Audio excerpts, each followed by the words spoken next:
Real quick before we get started, if you guys are new to the channel, be sure to subscribe and check out the rest of the channel. Also, too, I want to thank the Island Podcast for coming on. It was really fun to shoot. As you can tell, it was 2.5 hours long. I took the liberty of putting it in the chapters and sections. That way, you guys can scroll through or whatever interests you guys. A bit of a departure from our other episodes, but nonetheless, it was a great episode. Also, too, tonight at January 14th, my cover song with Bobby Kohler, Unstable, drops. But with that being said, guys, I want to thank you guys so much for clicking on this episode. I want to thank the Island Podcast for coming on. I'm excited to work with you guys in the future, and cue the intro.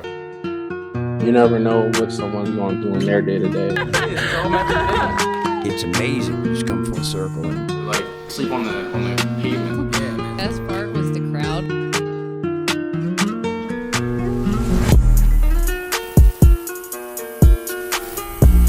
You guys are all comfortable? You are all good? Yeah. You're in the camera? Sound check, You yeah. guys are in the Everything's shot? good. All right, hell yeah. All right, ladies and gentlemen, welcome back to the Loft. Today we have none other than the Island Podcast. You don't need the introduction. You guys have been fucking going wild for forever. When did you guys actually start your podcast? Shit. How long ago was that? We probably started honestly 3 years ago, as a joke, and then I think you were just starting to upload shit on Facebook, and we were getting some good feedback, so we were just like, fuck it. A lot of people don't even realize because this podcast is about mental health. A lot of it. Yeah. It's based around that. Based around it. So the original idea was I'm good friends with Fran Hennessy, and obviously this is Santilli. I think they're both two of my funniest friends. So the original idea was we all three of us struggle with mental health, which is funny. Oh wow. So our original idea was to have a podcast that we talked about mental health but made it funny. Oh wow. And it ended up never being like that. We ended up just getting on there bullshit and drinking. And then it took a turn for the worse. It ended up being funny. Yeah. It was a big party. It just turned into a big chaotic party. Yeah. So wait, who runs a social media account? So there's actually 5 of us on there. I try to do the most of the posting for our advertisements and for our sponsors. But yeah. So oddly enough, I feel like I kind of manifested this because originally, I don't know if you guys, whoever posted it, but I lecomped on my podcast a while ago. Yeah. He sent me the link for that. And I talked. Did you listen to it? Yeah. I listened to most of it. I was going through once.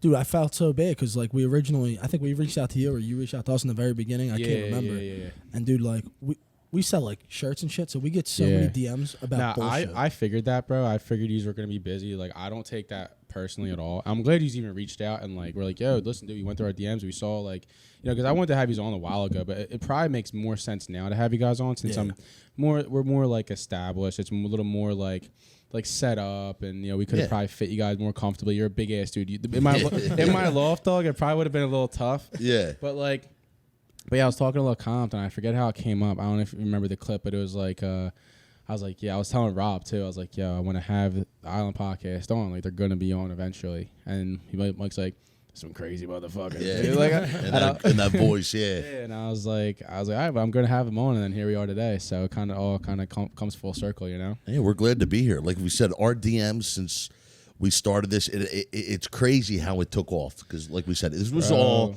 just a joke, just for friends to get together, bullshit, drink, and just tell stories about the weekend. Yeah. What happened, what did Franny do, how much did Franny lose, how much beer did I drink, what I mean, what girls did we hook up with, dumb shit like that. Yeah, bro. Yeah. And it just, ever since we started the Instagram, social media is a huge outlet, obviously, for podcasts and get your platform out there. So it just took off. And then when we had Mike come on, we honestly thought it was a hoax. We didn't think he was going to show. He showed up late, but he was going through cancer treatment and whatnot. Yeah, so we didn't think, we were all set up, and no one believed us. It actually was our biggest viewing podcast, right? Probably to date, yeah. So you can track your stats on Apple Podcasts. Yeah, the views we had on our Facebook Live, and I don't even think we went live on Instagram, but even the views we were going through Podbean for a little bit. I use Buzzsprout. I don't know if you guys know what that is. Yeah, but. So we had a tech guy, and he doesn't. He's still our boy. He's one of our best friends. Yeah. He's the guy that presses fucking click, and that's it. You know what I mean? Yeah, he grew up and he's with his girl, and he's still one of our best friends. But he did all of our shit, so he knew how to do views and how many people viewed it. So me and him are the two dumbest people when it comes to fucking 100% shit. We don't know anything. So dude, we've been on numerous podcasts before, and we're just dude, this is actually how you run a podcast. Is this your video debut? This we did the Garage podcast, remember? The Garage and then the Sarcasm podcast. Yeah, we went up there. I feel like I've heard, where is that at? Those guys. I think that's Port Richmond too. Yeah, right? Drew's located in Port Richmond. He's got a great podcast. And I'm always curious about who else has a podcast because I don't really pay attention. I'm kind of just like I do my thing once a week. Yeah, I post 100%. Yeah, you don't really hear about any once, others. twice you know a what I mean? week. yeah. Well, I mean, let alone like people who actually do shit in like Northeast that's like a little different in general, you know. So it's like that's one of the reasons why I want to reach out to you guys too, because you guys like, I feel like you guys like. I was trying to talk to Rob about it. I was like kind of trying to figure out like your brand behind everything, and I'm like they just kind of just post the most shot out shit, but it's hilarious. Like, like I'll give it to Franny. Franny does a good job like of being funny. In the beginning, I was like, what's going on? And then I started watching more and more. And I'm like, oh, it's fucking hilarious. Like when he's like his bets, how he loses all his fucking bets. Like I watched a video of you guys in the pool like saying like how he was betting the Eagles, like, nah, I bet the Steelers. Like, 100%. Whatever like, Franny takes, you take the opposite. It's just natural. That's what we do. It was just so funny, dog. And like, and obviously, you know, the elephant in the room, the Sea Ice. I mean, these things are fucking amazing. Yes. I wanted to have you guys on too because like you guys built a very huge brand behind it. It's not necessarily the drink. The drink does speak for itself, but what I notice, like what I think about is like the branding behind it, like you guys behind it, how like you guys have this like very like energetic, like chaotic, like brand with the videos and the pictures and like a very built community around it, and like that's why I think that's one of the reasons why it does very well too. No, like, obviously 100%. like this tastes very good. I want to get into all that, but you guys did do a very good job of building that brand and like the. Like I said, community. Like everyone wants to drink it. Everyone's curious about Jason Kelsey's drinking it now. Yeah, like, you know what I'm saying? So like I'm curious, like so I guess I'll ask this. Where did the Island Podcast start? How did it start? Whose house did it start in? And like where did this all begin? So like Brett said, we were just, you know, a couple friends, and Brett used to bartend at this down the wharf back bar, legendary bar.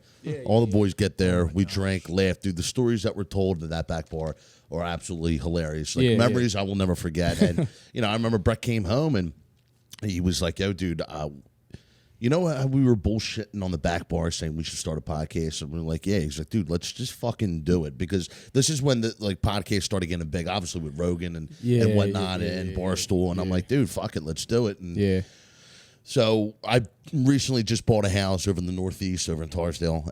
Okay. So we just set up shop in the kitchen on the island, and we were thinking of names, going back and forth, and what we should call it. And I'm like, we just came to an agreement. Yeah, we'll call it the Island Podcast because we're doing everything at my kitchen island, literally on the island. Yeah, literally at the island, and we just, you know, I was with my ex at the time, so she thought it was not going to be anything, and it just turned into this fucking like kids that turned into something. It was like kids that didn't go to college, but I want to experience the college life, just nonstop partying and fucking drinking, and it was just crazy. But well, you know what's crazy is that like. Something I noticed too is like you guys are called the Island Podcast, but like you guys haven't put out a podcast since August. Like you guys aren't. It's not, people think we're running a scam, but like no, like you guys aren't like. It's not like you just post every single week. Like for me, like I'm posting every week, blah blah. Like, but it's like the Island Podcast is like it's just known as a group now. You know what I'm saying? It's well, like that's how dysfunctional we are. But at the same time, it was just like it was great because we'd have all these guests on and do these interviews, and we'd tell our tech guy, "Hey, you need to run through the podcast," because you know, like we said, we were drinking during it, and like he would have a notepad, like, okay, Billy said this that he doesn't like, you know what I mean, or Jimmy said this, so, and then he would go back and edit it out. But it took him 20 years to edit one podcast. So we did one podcast, and then a month later it would be uploaded. Oh, but like, you know what's funny? I have such bad anxiety. Yeah. Because obviously the heavy drinking we do on the podcast, I don't listen to any of any of the shows. You don't listen Really? to I don't listen to anything. See, that's funny. Every one we've done, I go back as soon as we post it. I slide up, click the link in the bio, and I just rewatch it. You know what I mean, I'm the same way. Yeah. I don't know why. It's like people are just like seeing yourself talk. I'm like, no, it's just I don't know why. I just want to see it. You know what I mean? Like, I get anxiety when he posts this stuff on social media because it just gives me bad anxiety because I just hate. I know that I'm drunk, and the shit that comes out of my mouth when I'm drunk is just. It's just embarrassing. You know, it's not embarrassing, but it's just like, holy shit, what the fuck? That's the reason. That's the reason we were so excited to come on this one because, that, like I said in the beginning, that's how. Of course, I don't care what anybody says. Everybody, to an extent, wants to make money. Everybody wants to be famous to an extent. we honestly never started the podcast thinking it was going to be anything. We just had so much fun sitting down, getting drunk, and talking about shit. Yeah, so when we started to do that, we were like, dude, every time after we drink, we all text each other, dude, I'm depressed, I'm hungover, my anxiety's horrible. So we're like, dude, and you guys know how it is. You've been talking about mental health. Well, a lot of guys don't talk about mental health that much. So I was like, dude, why don't we get 2 funny guys on the podcast, talk about mental health? So even though this is just a fucking joke, maybe we can help fucking 5 people that, you know, If you're going through a bad day, you laugh. It's good to be around people when you're depressed. So So Rob recently came on. I mean, because like I DJ at Patty's, and he's like my fucking right hand at Patty's all the time. Like, and big bad bouncer over there, Welsh, right? So my whole thing was like, when I started. So actually, I just hit a year ago, like a few weeks ago, like of having this podcast. So like, when I first started, I was like, listen, like I feel like this is like a lot, like you said, like it's not that's really talked about, but it needs to be talked about, and I want to like put it in a way that like is quote unquote cool or like acceptable to listen to. Same thing for you guys. And it's like finding a different, like a unique route to take it. And I was like, I want to do a video-based podcast of people, like whether I have like I just had on Quentin Aaron from The Blind Side on, or I have someone from the neighborhood on. It's like you want to have these people open up about these conversations and talk about these things and make it acceptable, because, you know, it doesn't get talked about. You know, like I remember when I first started it, I had on one guy who's from the Interventionist, James Reedy. Oh, I heard about him. And I had him on, and I was at Patty's one time getting a drink from the bar. I was like, yo, like you just had James Reedy on your pod. I was like, yeah. He's like, dude, like my dad suffers from alcoholism, and we had a conversation for 10 minutes. I'm like, that would have never fucking happened if we didn't at least encourage the conversation. And that's what I'm trying to do. I'm trying to do it in different ways, whether it's like, you know, through having you guys on talking about your brand with the Sea Ice, or, you know, just bringing people together, having a conversation, and just opening up the conversation, you know, because like we were kind of thinking, we're like, are you guys like, do you guys struggle with anything? Like, is there anything you guys like go through? And then you got the first thing you guys said was like, yo, we struggle with mental health. We talk about that. I'm like, oh fuck yeah, like that's awesome. So it kind of goes full circle, and it's perfect. It is a little like, people think that, obviously from the Northeast, everyone thinks that, you know, we're full of ourselves. We think we're fucking, you know, we're bigger than anyone else. Me and Brett, we're 2 neighborhood guys, and we don't act any different. And it does get annoying. And like, you know, I go back home, I'm like, damn, people from the Northeast really think I'm like fucking, like, I got all this money. I'm like better than anyone else. We're not better than anyone else.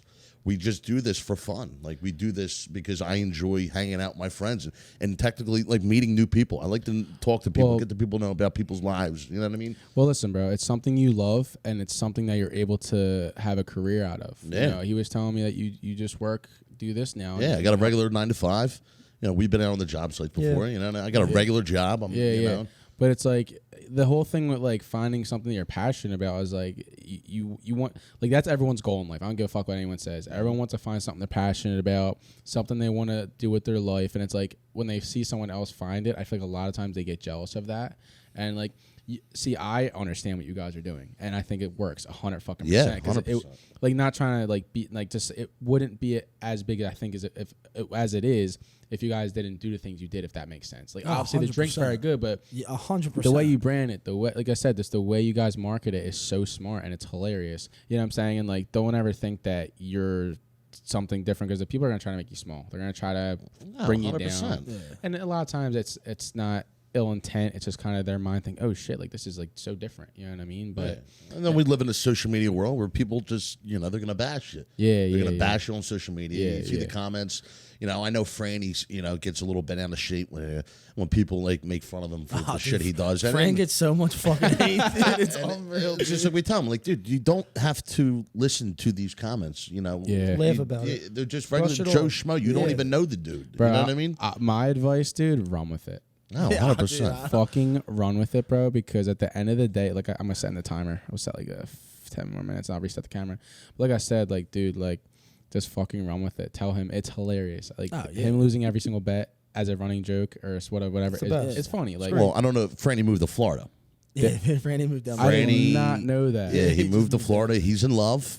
We went down for a boys' weekend, and he met a girl, and you know, he told us he's moving. We didn't think he was going to do it, and November he moved down there full time. Wow, good for him. So, Brett, real quick, pull that cord down, like tighten it a little bit. I don't want it in your face the whole time. Yes. So yeah, there you go. he's down there. So he'll be doing. Me and Brett been talking a lot. Like we've been on and off and on and off, like a bad relationship. You know what I mean? But since we have this drink and it blew the fuck up, and we got other ideas that we're working on, I think it'd be benefit in our situation. For him to be here? Not for him to be here, but for us to bring the podcast back, because the amount of people that keep asking me and Brett when we go out, like, what the fuck? When are you guys coming back on? A bunch of bands reach out to us. They want to come on. Oh, really? And obviously, it's obviously a platform for them to get their business out there. And we were always those type of people, too, when the pandemic was happening. We were big on trying to promote local businesses. And that's what I'm trying to do. You know what I mean? Local people, like local talent. You want to come on, Jameson and LaCombe, Ray Coleman, Luke Jardell, like all those guys. You know what I mean? Promote their songs, everything.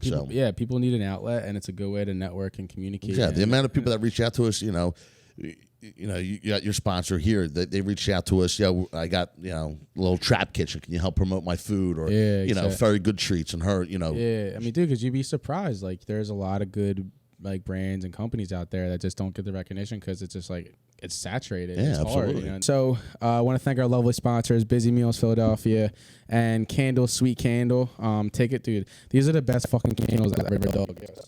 They smell amazing. When we walked in, I said, it smells immaculate. From Mayfair, dog. Wow, it's a local girl too. All right. Local girl. Let's see. I'm gonna read this off real quick. So yeah, Candle Sweet Candle, local small business, hand pours 100% of the soy wax candles in Philly. All natural, biodegradable, built with recyclable glass jars. They're absolutely fucking fire, dude. She donated like 5 of these candles, dog. I don't know if you smelled this one, right? Dude, it smells ridiculous down here. Like, it's ridiculous. You go into some basements where it stinks dude, like shit. Yeah. Like, this is what I'm talking about, dog. Like, these people that you never heard of before. Like, there's, you know what I'm saying? Oh yeah, 100%. But that's the stuff you need to promote. You know what I mean? Like, she's just trying to make a living. Yeah, and these are the egg rolls too. So all right. whatever. I think it's the buffalo chicken. They're Kev, pay buying me a them. buffalo chicken, would you? They're buying them. Yeah, you've already had them, but. Off check. What do you think, Santilli? Rate it. Let's go. What is this, mac and cheese? Buff. Yeah. That one would be mac and cheese. The mac and cheese with the bacon. Fire. Nicole did it again, Nicole. Mm-hmm. Awesome. Well, see, you're doing it right. When we do the sponsors, we do it at the end of the podcast, and I always fucked it up. Yeah, I would mispronounce people's names, and he would look at me. He'd give me this look, and after we do it, he's like, "You are the biggest idiot I ever met." I'm like, "What do you mean?" He's, "Dude, you got it written down right in front of you, and you're still mispronouncing their name." It was kind of funny. And our sponsors were kind of a joke, too. With Jimmy Mack, we'd always be like, he's a friend of ours, you know what I mean? Yeah. Jimmy Mack, best real estate agent this season in Mississippi. We're looking for you for a home. Yeah. Make sure you hit up Jimmy Mack and his team. Good dude, good dad, good realtor. Like, you know what I mean? Like, it's That's just funny as shit. That's the slogan, you know what I mean? That's that's funny. Like, to bust your friend's balls like that. Yeah. You know what I mean? Like, that's hilarious. So, and then he started getting, like, people hitting him up on Facebook, Instagram. He started getting followers. So it's pretty funny how everything works out. You know what I mean? See, like, I never really was a fan. Not a fan, but I'd say I was more into like the video based. So I'm like kind of surprised like that your audio really took off. Like, was it because of your network initially, and then their friends told their friends, and then you kind of just like started like doing you were at Cafe Carmela, like shit like that. Like, I think it was more.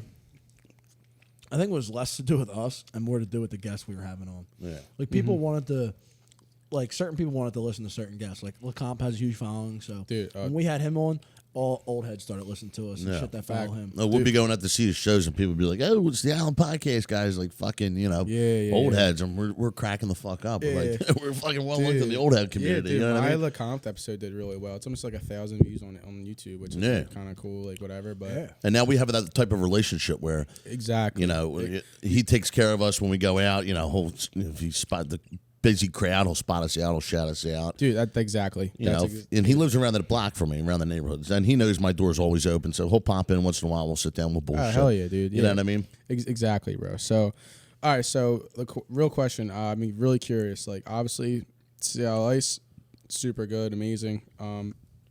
How'd you guys get involved with Seattle Ice and Hoop Tea, right? Yeah. So Hoop Tea started following us a while ago.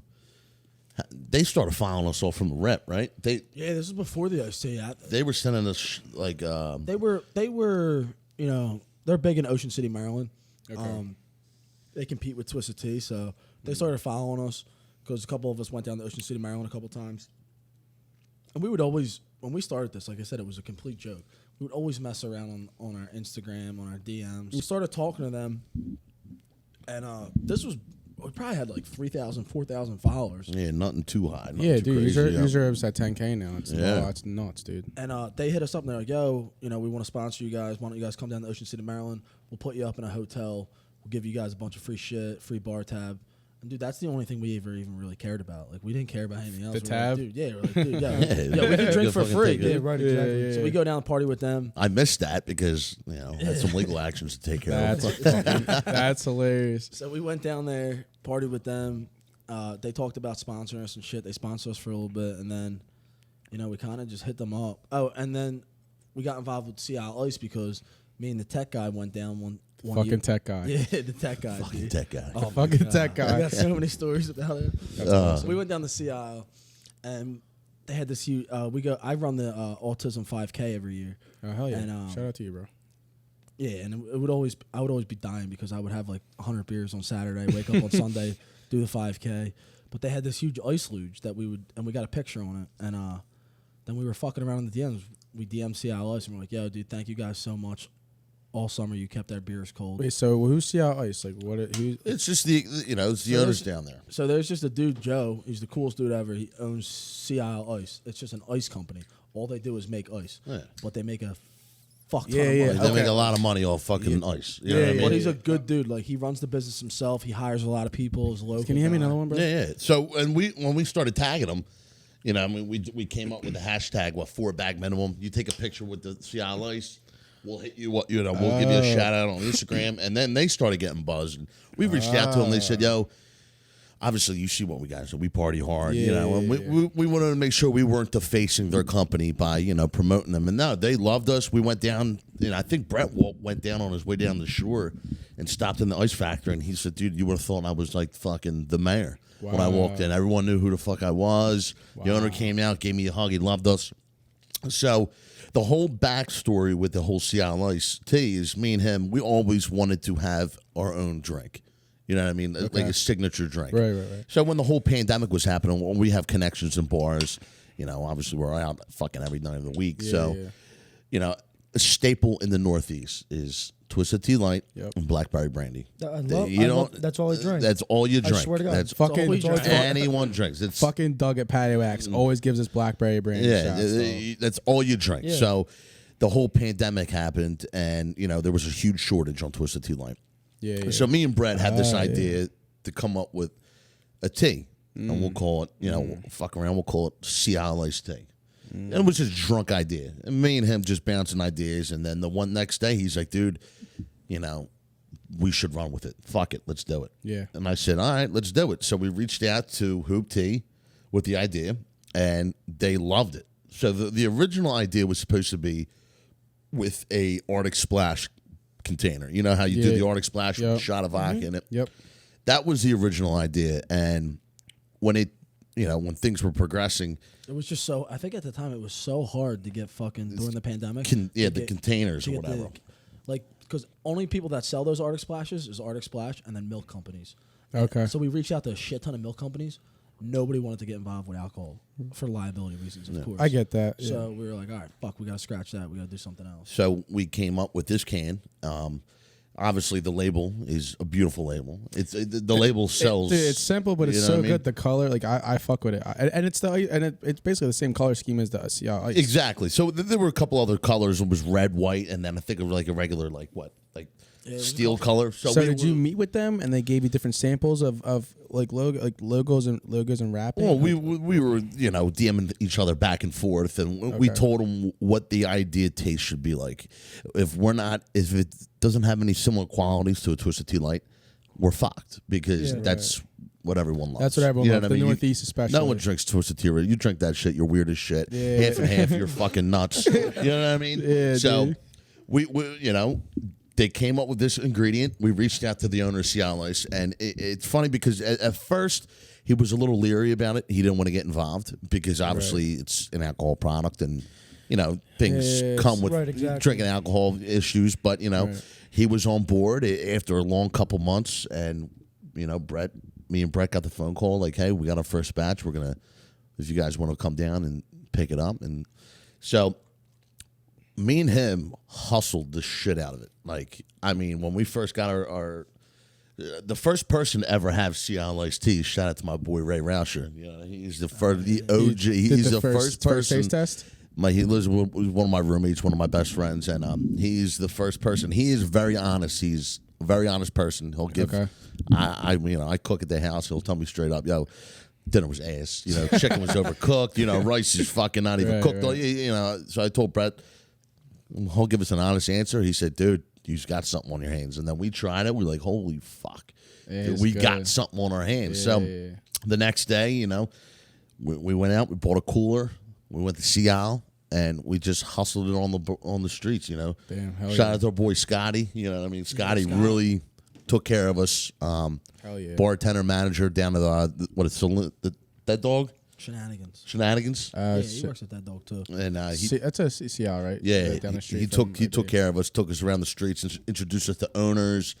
People that we should be in touch with. So this. you guys worked your ass off to get them in these bars. Yes. Yeah, a lot of people don't realize. Like, dude, we learned. Oh my God, we learned so much shit. We're still learning shit today about it. Like, we didn't know anything about the fucking industry, so like, we learned. Yeah. Well, people don't realize, dude. We were just walking around with a backpack and a cooler, and just talking to every bar owner, every beer distributor in Sea Isle, Avalon, Cape May, North Wildwood, Wildwood Crest. That's really impressive. Yeah. South Philly, like Northeast Philly. We went up to Delco, we went up to Widener, Colleges, Temple. Like, I saw Widener on the Instagram page. Yeah, like we would just walk in and it was just like a sales pitch. Like, so now what did you have to like make? I guess like if they were like, okay, we'll take it like a contract or like a written contract with them. So that's where Hoop Tea came in. We knew we couldn't do it without them. So they did all the brewing. Me and him were basically marketing, sales, advertising, selling. Oh wow! They did all the brewery. We had the logo with the Cialis. So it was the three of us were like a huge fucking team. Yeah. And we all had our roles and.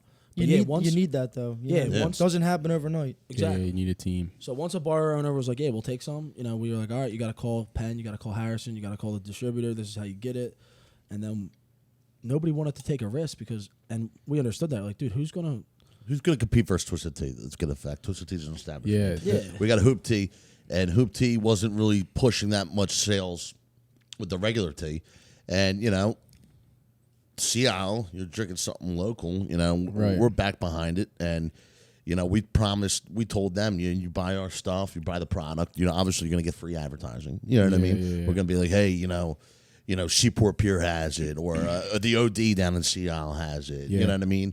So we were just going around and we would tell them, you guys pick up this product, you guys let us know, we'll come down, we'll party with you guys. We'll track people for business, and that's fucking amazing. It's just crazy because, like I told Brett, I talk to him about this all the time. It's just like you said before, everyone wants to be part of something, and everyone wants to be on Instagram. You take a photo of our drink, you tag us, you tag Hoop Tea, you tag Cialis, you're gonna get a repost from us. Bro, yeah. Chances are you're gonna get a couple followers. You know what I mean? So it just trickles down the lane, you know what I mean? Yeah. And it's a good product too, 6% alcohol. Dude, I mean, it's fucking amazing. It tastes good as and shit. it's good. It's better over ice. 100 times better over ice. So that was my other question for you. Is like, plenty of people I know drink it.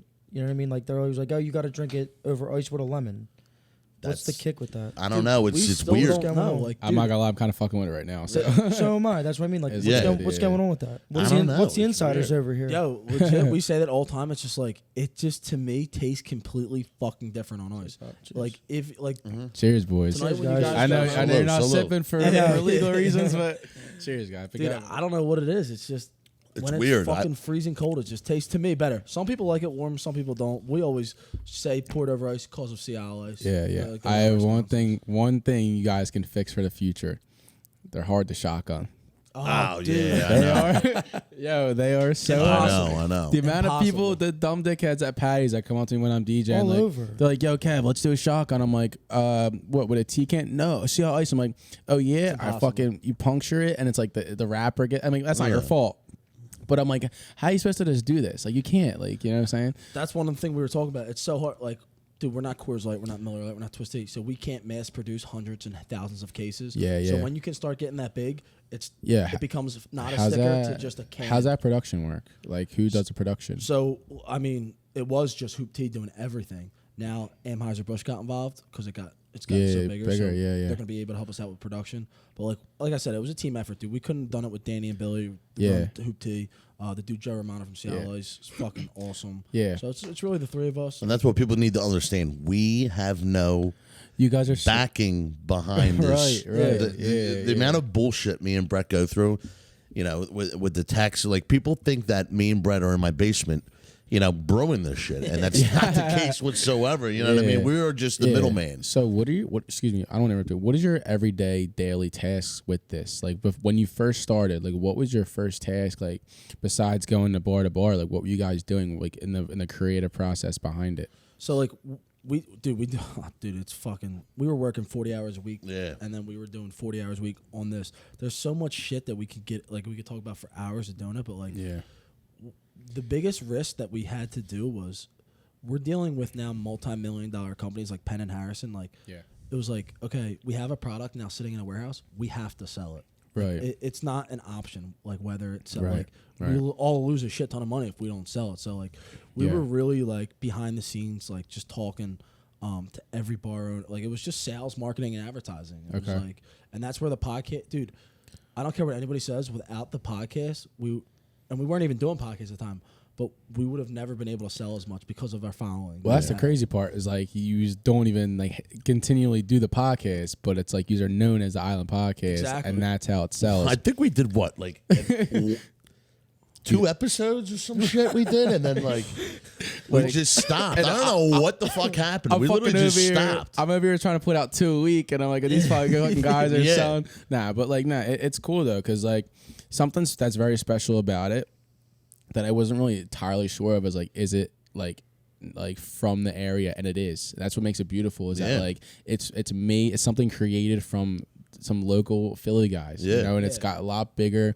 And dude, I was like, it was crazy. I was like, I'll go to a random bar like in Jersey. I'm like, oh fuck, it's here. Like, I'm not expected to be here. Like, dude, we still go to places. wild. Like, my cousin lives all the way up in Bumblefuckville. And she was sending Like, me pictures. She's like, dude, you're up here. And I'm like, everywhere. holy shit, dude. And it's pretty cool when you walk somewhere, and like, I'll never forget, I went on the beach for family vacation. I was a typical Northeast guy. You go to Wildwood. You see the rest of Philadelphia. It's not even a vacation. It's not really another town to party. And, you know, me and my old man were walking on the beach, you know, to meet my mom and shit. And, you know, there's a group of people there drinking the Cialis tea. And I was just giggling, like, laughing. And my dad's like, dude, your head, it's got to be huge right now. Just fucking say something, dude. I'm like, dude, it's kind of fucking funny. Like, my face is on that can, and that girl's chugging that shit. You know what I mean? But like, no one believes us too that like we're behind it. Like, we'll run into people. Me and Brett we always walk into places and hey, you got that Cialis tea? And, you know, we'll try to get some feedback, and they're like, yeah. I'm like, oh, how's it doing? What do you think of the taste? You know, we'll get some honest answers, and then, you know, we'll get some answers that we don't want to hear, and. You know what I mean? And then when we tell people, like, yeah, that's our product, and, you know, oh, no, it's really good. I'm like, no, any feedback we get is good feedback. Feedback. Something I take pride in is like, I try to get as much feedback as I can. Like, if you think something sucks, tell me. Like, it's not gonna hurt my feelings. Exactly. At the end of the day, I'm gonna think about it, and if I have to adjust it, I will. But wait, so when you walk into a bar and you go, hey, like, that you have Seattle Ice, like, it's my product, like, do they just hook you up?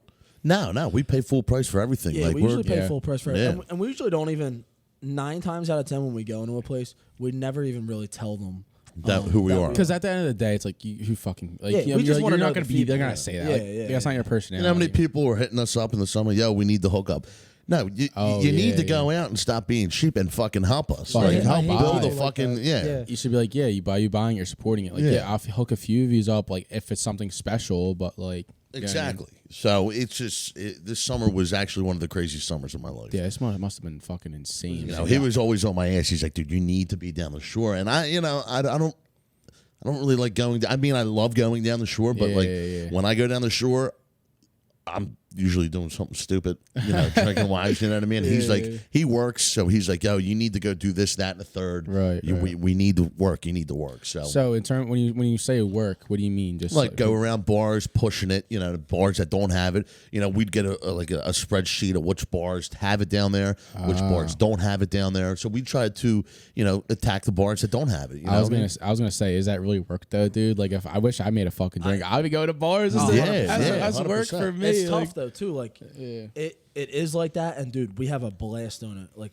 dude, we have a list of 20 bars on Saturday that we have to go to. We have to take pictures. We have to see how much they have. We have to try to get them to buy more. But then everybody just like, it's a new product, so every manager, every bartender wants to try it. Yep. Dude, when this first came out, we had to go to every bar, and like every manager wanted to fucking try it, and every bartender wanted to try it. And they want to try it with us. So, dude, when we're on bar number 20, 15 we had 20 of beers, these. I gained like 45 pounds just fucking exactly. drinking this shit. Me and him are like trash talking to this dude. I'm like, Brett's like, dude, do we fuck that up? I'm like, dude, I'm pretty fucked up myself. Santilli can't fucking speak straight. Yeah, exactly. They're like, these dudes are fucking running it, but I don't know. We had a bunch of people come up to us when we do tasting events. Like, we'll set up shop at places that are having parties or whatever, and just up a little stand and have little tasting events. Get the product out there too. You know what I mean? Sure. A bunch of people will be giving us their business cards to the media outlets. They do like YouTube videos and shit like that. And, we had a lot of feedback when we were doing it. Like, dude, your audio is terrible. But like, because we do it in my kitchen, literally, and I literally have an open kitchen. Yeah, like I could tell. And the voice, and it's all tile. And then when we have like Mike or whatever, or like Ray Coleman, or Jameson playing guitar, music. So it's loud. The voice is bouncing off the walls. But like at the end of the day, though, that's a part of your charm. Like whether you want to know it or not, it's funny as shit. Like 'cause you guys are funny dudes, so it's like if the quality isn't perfect, it kind of. But like at the same time, like. If you do want to make it more professional, like then you can easily do that, like for sure. Like, and I got a dog too, and the dog she's fucking barking in the background. She's barking in the background. I got to tell him before you invite these guests over, dude. You got to make sure they got to have a fucking dog. There. Yeah, that and is anybody allergic to dogs? Is anyone allergic to dogs? You know what I mean? Well, then we had guests. Then we had dude. I mean, we would do a podcast. There would be 40 people in the house at one time. Yeah. Like, it would be insanity. That's funny as shit, dude. Dude, like, it was... And he lives in Torresdale, dude. Like, it's a nice house. Yeah. Beautiful house, but it's a twin. So he's got, like, a neighbor connected, but then there's a huge... In a family neighborhood. Like, I'm, like, single. I got 2 dudes living with me. We're, like, the fraternity. Are people just pulling... Are there people just pulling up? Like people will just hit us up. Like, yo, can we stop by? Fuck yeah, dude. Come by. We're fucking partying. You know what I mean? Like, they knew the podcast would get pretty wild. Actually, yeah. And then, like, Jameson, like I said, the guys would be playing guitar, and it's a mini concert we're having at the house, and it just gets so fun. And like, dude, the one Jameson podcast was like almost like 3-4 hours, dude. They didn't want to leave. They were just having fun. That's crazy. Jameson's a good group of people. Dude, 100%. I'll say this, bro. Podcasts are so fun to do, bro. Like you guys hit the wave, and I think we kind of both did. Like we hit a certain wave at the right time. Podcasts are fun as fuck, bro. They can be a good time. Like they can be enjoyable. Like. It's all about the guests and the quality of the content. Like the way my mind kind of works is like, for example, like if I bring somebody in from the area, I'm like you kind of make them a mini celebrity in a way because people are gonna watch them. People 100%. enjoy them. They want to hear their story. You kind of like turn people in the area into like mini celebrities, and then you start getting bigger guests. Like my goal is to. Besides having you guys on was like Alvarez, Sean Brady, and I'm working on that right now. But it's like, you can get these people on and like you kind of build like to build a little culture. And it's a beauty of your podcast, like it's like storytelling. So they're just sitting here, it's raw, it's real. Yeah, when did you guys start? So I just recently came on. Like you started it by yourself? Yeah. So yeah, I started my buddy Nick, but he's working and we kind of just like grew apart. It is what it is. I started it December 8th of last year. So I've been doing it for 1 year. So basically a year. And yeah. Look at you. Do you want to see the pic? What was the first episode when I came on? Probably 2-3 months ago at this point. How'd you get involved? Like you just liked it, or you were just? Well, as soon as he came out with it, he was like, "Yo, I'm doing a podcast." Yeah. And I'm like, "Yeah." So he came to Patty's. He like I said, he's my right hand at Patty's, and he was telling me like he lost his brother to addiction. And he saw one of my episodes, like, "Yo, that meant a lot to me." Like you listened to it, right? And I was like, "Oh, fuck yeah!" And then I was kind of doing it by myself, and I'm like, you know what? I kind of fuck with that, and I'm like. But I'm like, you know what, dude? Like, Rob's like one of my dudes. Like, having these good personality, good charisma to have on. I'm like, yo, just come on, do some episodes here and there. Like, come through, like, whatever. So he's been coming on. And his first episode was actually Quentin Aaron from The Blind Side. Big Mike, the guy who played Big Mike. Yeah. That was your first episode. And then his first, so we did an audio-only episode. We had Amanda Levy and Chris Dawkins on. So I had Dawkins on before, and we have a great relationship. And then I had Levy on before. And Dawkins was getting ready to fight Derek Lewis, and I'm like, yo, come through, bro. Your fight's in a few weeks. Like, come talk about it. We'll fucking whatever, game plan, whatever. And then him and Levy came over. Levy just won her huge fucking fight against a gorilla chick in wrestling, and she was killing it. So I had them both on. That was his first episode for audio only. And then you start coming through every time, like for all the episodes. Well, dude, you know what's crazy is like for me, like I'm a very like creative person. I think of shit differently. So I'm like, dude, I want to do something different. I know it's like a little porn set. Yeah. Down here. Don't give me any ideas, dog. So I kind of got the idea, and like something I'm really passionate about is just helping people with mental health. And so I started having guests on who have stories and really who have a story to tell, because for my whole thing was like, I want to have a podcast that like people can take something from it and it means something to them. So I was like, you know what? Started getting these guests on, whoever, like Dawkins, blah, blah, blah, James Reedy, like all these kind of guests. And like what made me like really push harder was this woman hit me up and said that she just lost her son to addiction last year around Christmas, and she falls asleep to it. And I was like, fuck. I'm like, I got to keep going. Awesome. And it's like people reach out and it means something to people. So, dude, 100%. And I enjoy like having those deep conversations. Like I also enjoy these kind of conversations because like, yeah, we might be sitting here around drinking, having a good time, but we're like, I was so curious about your business, and and it's something people can take something from, like just like learning how to run a business and learning how to be like, you find your passion at the end of the day, you know what I'm saying? And dude, we've been on so many different podcasts, and we've had so many different people that did podcasts on ours. You always learn something, whether it's simple or whether it's exactly, complex. Bro. Like my whole thing is I want people to learn from it, and I want it to grow and see where it goes, and honestly just have fun, you know. And I love doing the video part of it. I love that. That's dude, just don't stop doing that. Because dude, like I feel like you guys should do video. I don't know about that one. You can get it. Yo, I got myself in a little bit of trouble doing audio, and really. Oh yeah, this podcast was. I've gotten a lot of trouble. Crazy. Well, I was gonna say, listen, I would gladly help film and produce that. That would be because, dude, I think it'll be comical. Because I think you guys we'll definitely would do. Seriously, I mean that because I know how to edit all that Photoshop, 100%. Make my own thumbnails, everything. I think, dude, don't you think it would be hilarious? Absolutely. Dude, we did. We tried to do video audio. So shout out to Pete Eats. We did that spicy meatball challenge. I had him on too, dude. Oh yeah, I saw that. You had I think that might have been the craziest. Yeah, that was nice. Shit that was going on in my house because I challenged the kid, and I'll never forget it. The kid comes over, we're having a couple beers, just trying to loosen up, you know. Yeah. We were so close to calling the ambulance. So I see the crack of meatballs come in. It's the worst experience of my life, hands down. And I've been through a lot of shit, and he comes in with the crack of meatballs. I'm looking at him like, what the fuck? This is fucking easy, cuz I'm not going to be able to do this shit. I'm going to be drunk. I'm going to be all right. I'm going to fuck this kid up. You know what I mean? So Brett's like, dude, you got this, Santilli. And then the kid started heating up the meatballs. And all of a sudden, I'm like talking, and I'm like, you know, you get like the whip, and you start fucking coughing. I'm like, holy shit. My eyes started tearing up. A couple people left because they couldn't deal being in my kitchen with the smell, and like their eyes are burning. Yeah. And then I'm looking at Brett, and he's making me sign waivers and shit. I'm like, no way. I'm looking at it. It's black. For the meatballs, pot was pitch black. Damn. He used all these ingredients and hot sauces that I've never even heard of. One thing had a fucking skull on it with fucking. It was like black as shit. You know what I mean? Fran told us. Fran was like, Fran came to me and was like, I'm pretty like we have to call the cops. And if Fran says that. Like, that's fucking bad. That's dude. Like, funny. You should probably call it. I ate, 2.5 meatballs? I lost by half a meatball. That's amazing. I didn't use any gloves. I touched my face. It was pure chaos. I think we went through like 5 gallons of milk.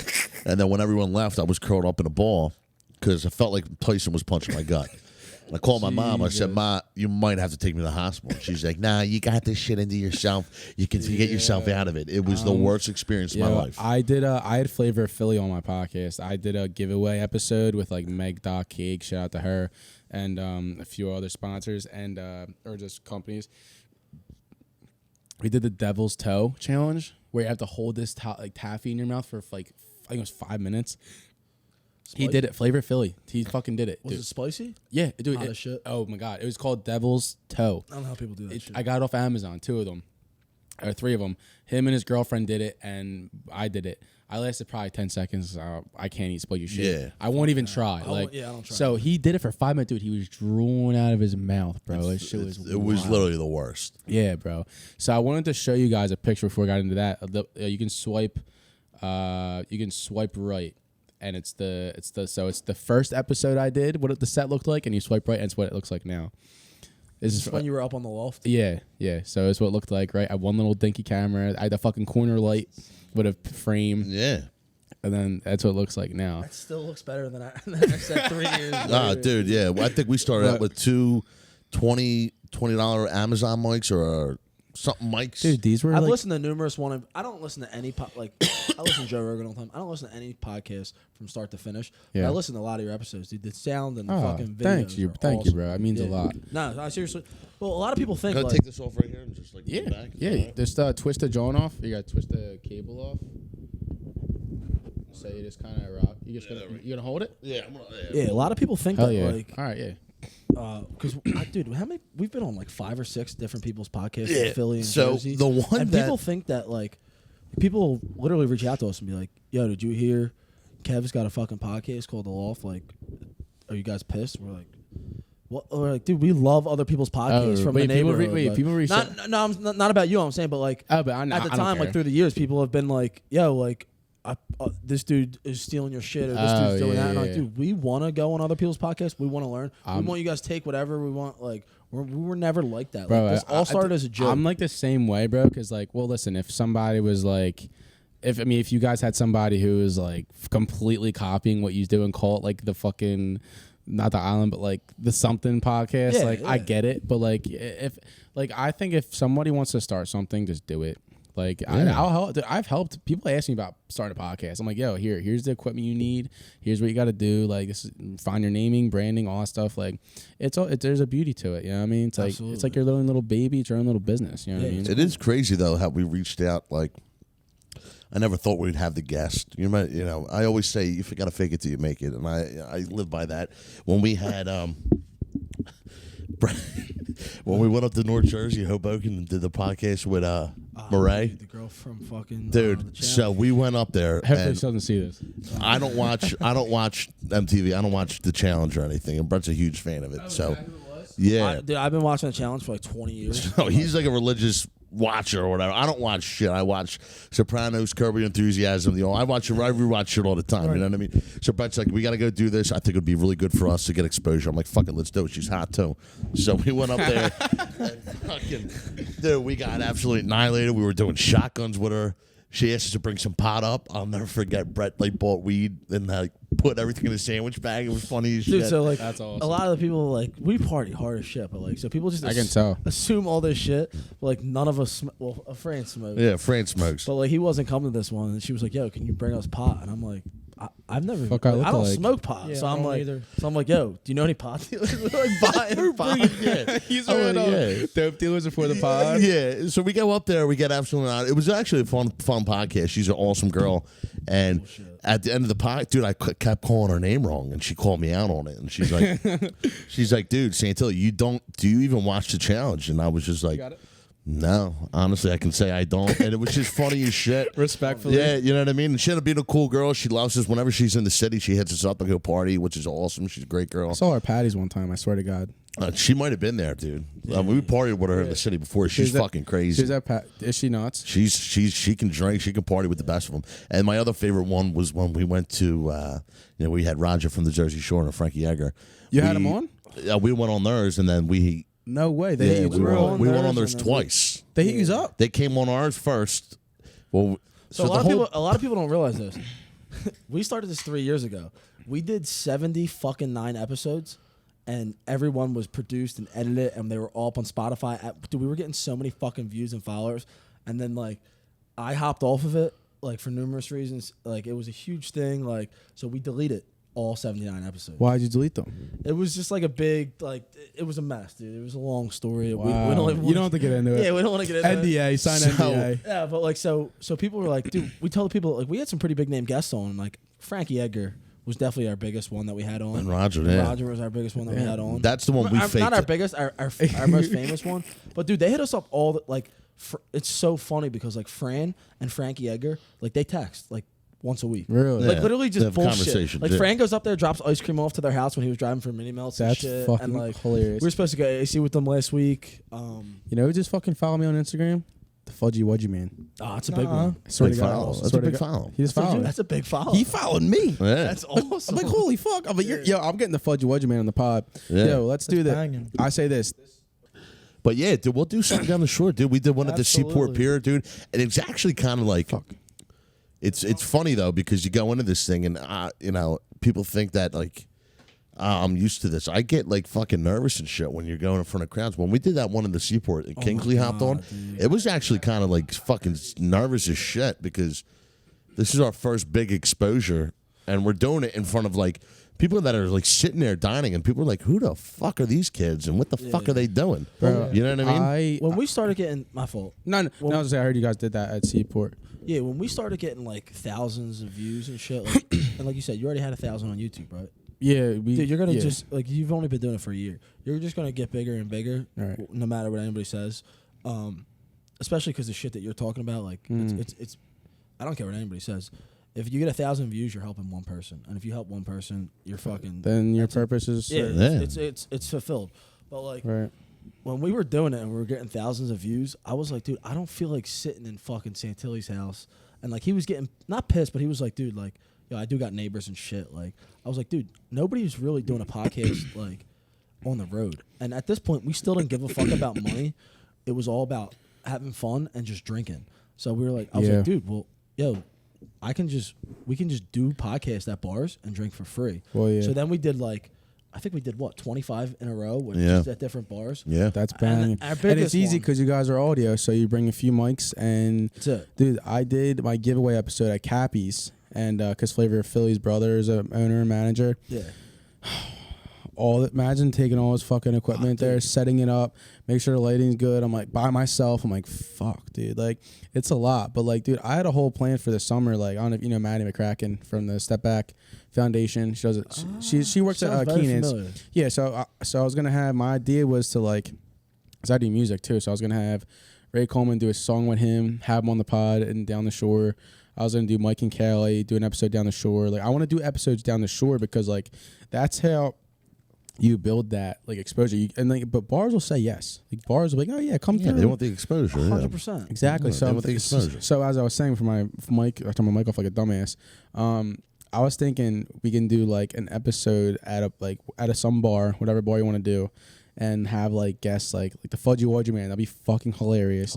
Have like bands come through, LeCompte, like whenever he's not performing, like whatever. Like I think we should do a collab episode down the shore. I think that'd be sick. No, Yeah, 100% was 100% set we'll that do. up. I bartend at Seaport, so we'll do. Do you? Oh, If you shit. go, you know how they have the pool there? Yeah. They have like it's Up, right? It's up, but then they have like the bar, and then they have a rooftop. Oh, so we shit. can do it like above the. Yeah, definitely. We can do it like above there. Well, and that's just get what I'm fucking- thinking. And then like we hit up guests and like, yo, we're doing a collab. Like, come by, like, whatever big guest come by, and we film for like however fucking long. We do like a 2-hour episode or something. Have like random guests come through. Fucking Bob Kelly. I was texting him like a month ago. Dude, funny as he's shit. hilarious, bro. Oh yeah, I don't know if you saw. I saw the video of you guys at Green. Yeah. And Bob goes, yo, fuck Bob Kelly. What's Yeah, up, yeah, dude? yeah. Because he walked in as like people were buying shit and they were about to buy some Sea Ice. And Bob Kelly was there. He's like the Fox anchor. Yeah. They're like, all of a sudden, Santilli's like, oh, fuck, Bob Kelly, what's up, dude? He's like, Yeah. what, he's filming in here? Like, And the best part is I did that hungover as balls. was that Hungover as was that balls. planned at all or nah? You were just filming, or was it kind of like Nah, when it he was there? planned. We were planning to meet him up, and Oh no, we planned to meet Bob. Yeah, that's why Okay. we were trying to make it funny. We're like, You have to, yeah, you have to plan that dude, shit. because the amount of exposure the Seattle Ice Tea got, news reporters were getting like.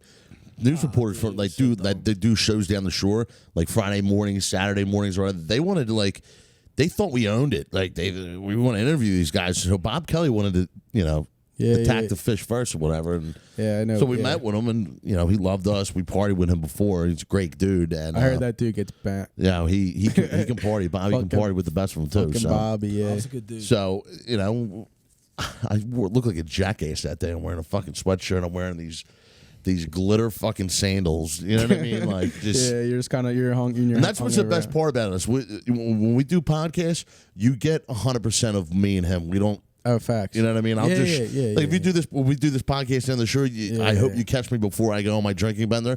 But yeah, no, I think a shore episode would be hilarious. You said at Seaport, right? Yeah, we could do it wherever. I mean, we got some with this shit. We could do it in CI. I mean, we could do it at the Dead Dog. We could do it at the CI Ice. We can do it at CI Ice Factory. I'll call We can Joey do it and myself. yeah, That would be awesome. Yeah, That'd be would be we'll call the Ice down ourselves. And we're like, we're doing a podcast. He'll love it. He loves us. Yeah, down. We're filming. That actually kind of cool. That we get a little tour, like a quote unquote vlog video, where you like a little tour of the factory. I was saying, dude, if you could fucking help us out sometimes with the editing and videos. Like, dude, we did one at. I am dead. There's two things I'm dead serious about. You should get a little patent something where it's like a little like area where it's easy to clip, easy to shotgun, easy to shoddy. I never thought of that. That's a great idea. Yeah, I just you're welcome. No, no, I'm playing. But then also too, I think you guys should do video. I genuinely think that it would hit so well. It would be hilarious. It could be every episode could be a shit show. You just get 2-3 cameras, whatever you need, and then you just you just do your podcast as you usually do. Set up your audio, get your like. Well, that's when we need to hire someone to lug around all this shit because we've actually left equipment places before. The craziest one we did, we did. There's this thing called Champagne Wars at Vesper Day Club, which is like a pool bar. I don't know if you guys ever been there. I heard of it. I've never went there though. I heard it gets insane. Me and Santilli have never been there Oh in our entire life, and I knew a couple of girls that worked there, so they were like, "Yo, this is when we were doing like those 79 podcasts. Like we were doing them all the time. You're banging them out, dude. It was fucking. We were blowing up." So we do this. We get this thing, and we're like, "Yo, we had no idea what to expect." We drove from Wildwood. We're hungover as shit.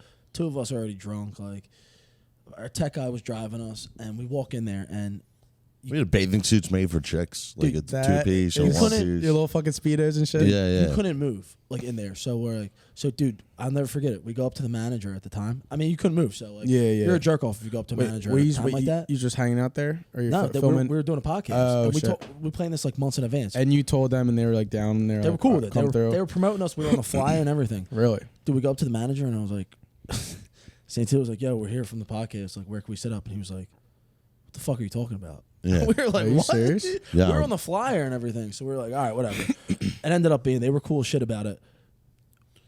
Our bill was like $6,000. I was on the assumption that things were like comped. Yeah. They comped. They comped like $6,000. Yeah, our server comped $3,000. She's like, "Brad, I comped $3,000." I knew the girl. She's like, "I comped $3,000." We drank like like 7 bottles of Tito's, like 3 bottles of Esplanade. I mean, because dude, people were just coming up to us, and we were so drunk.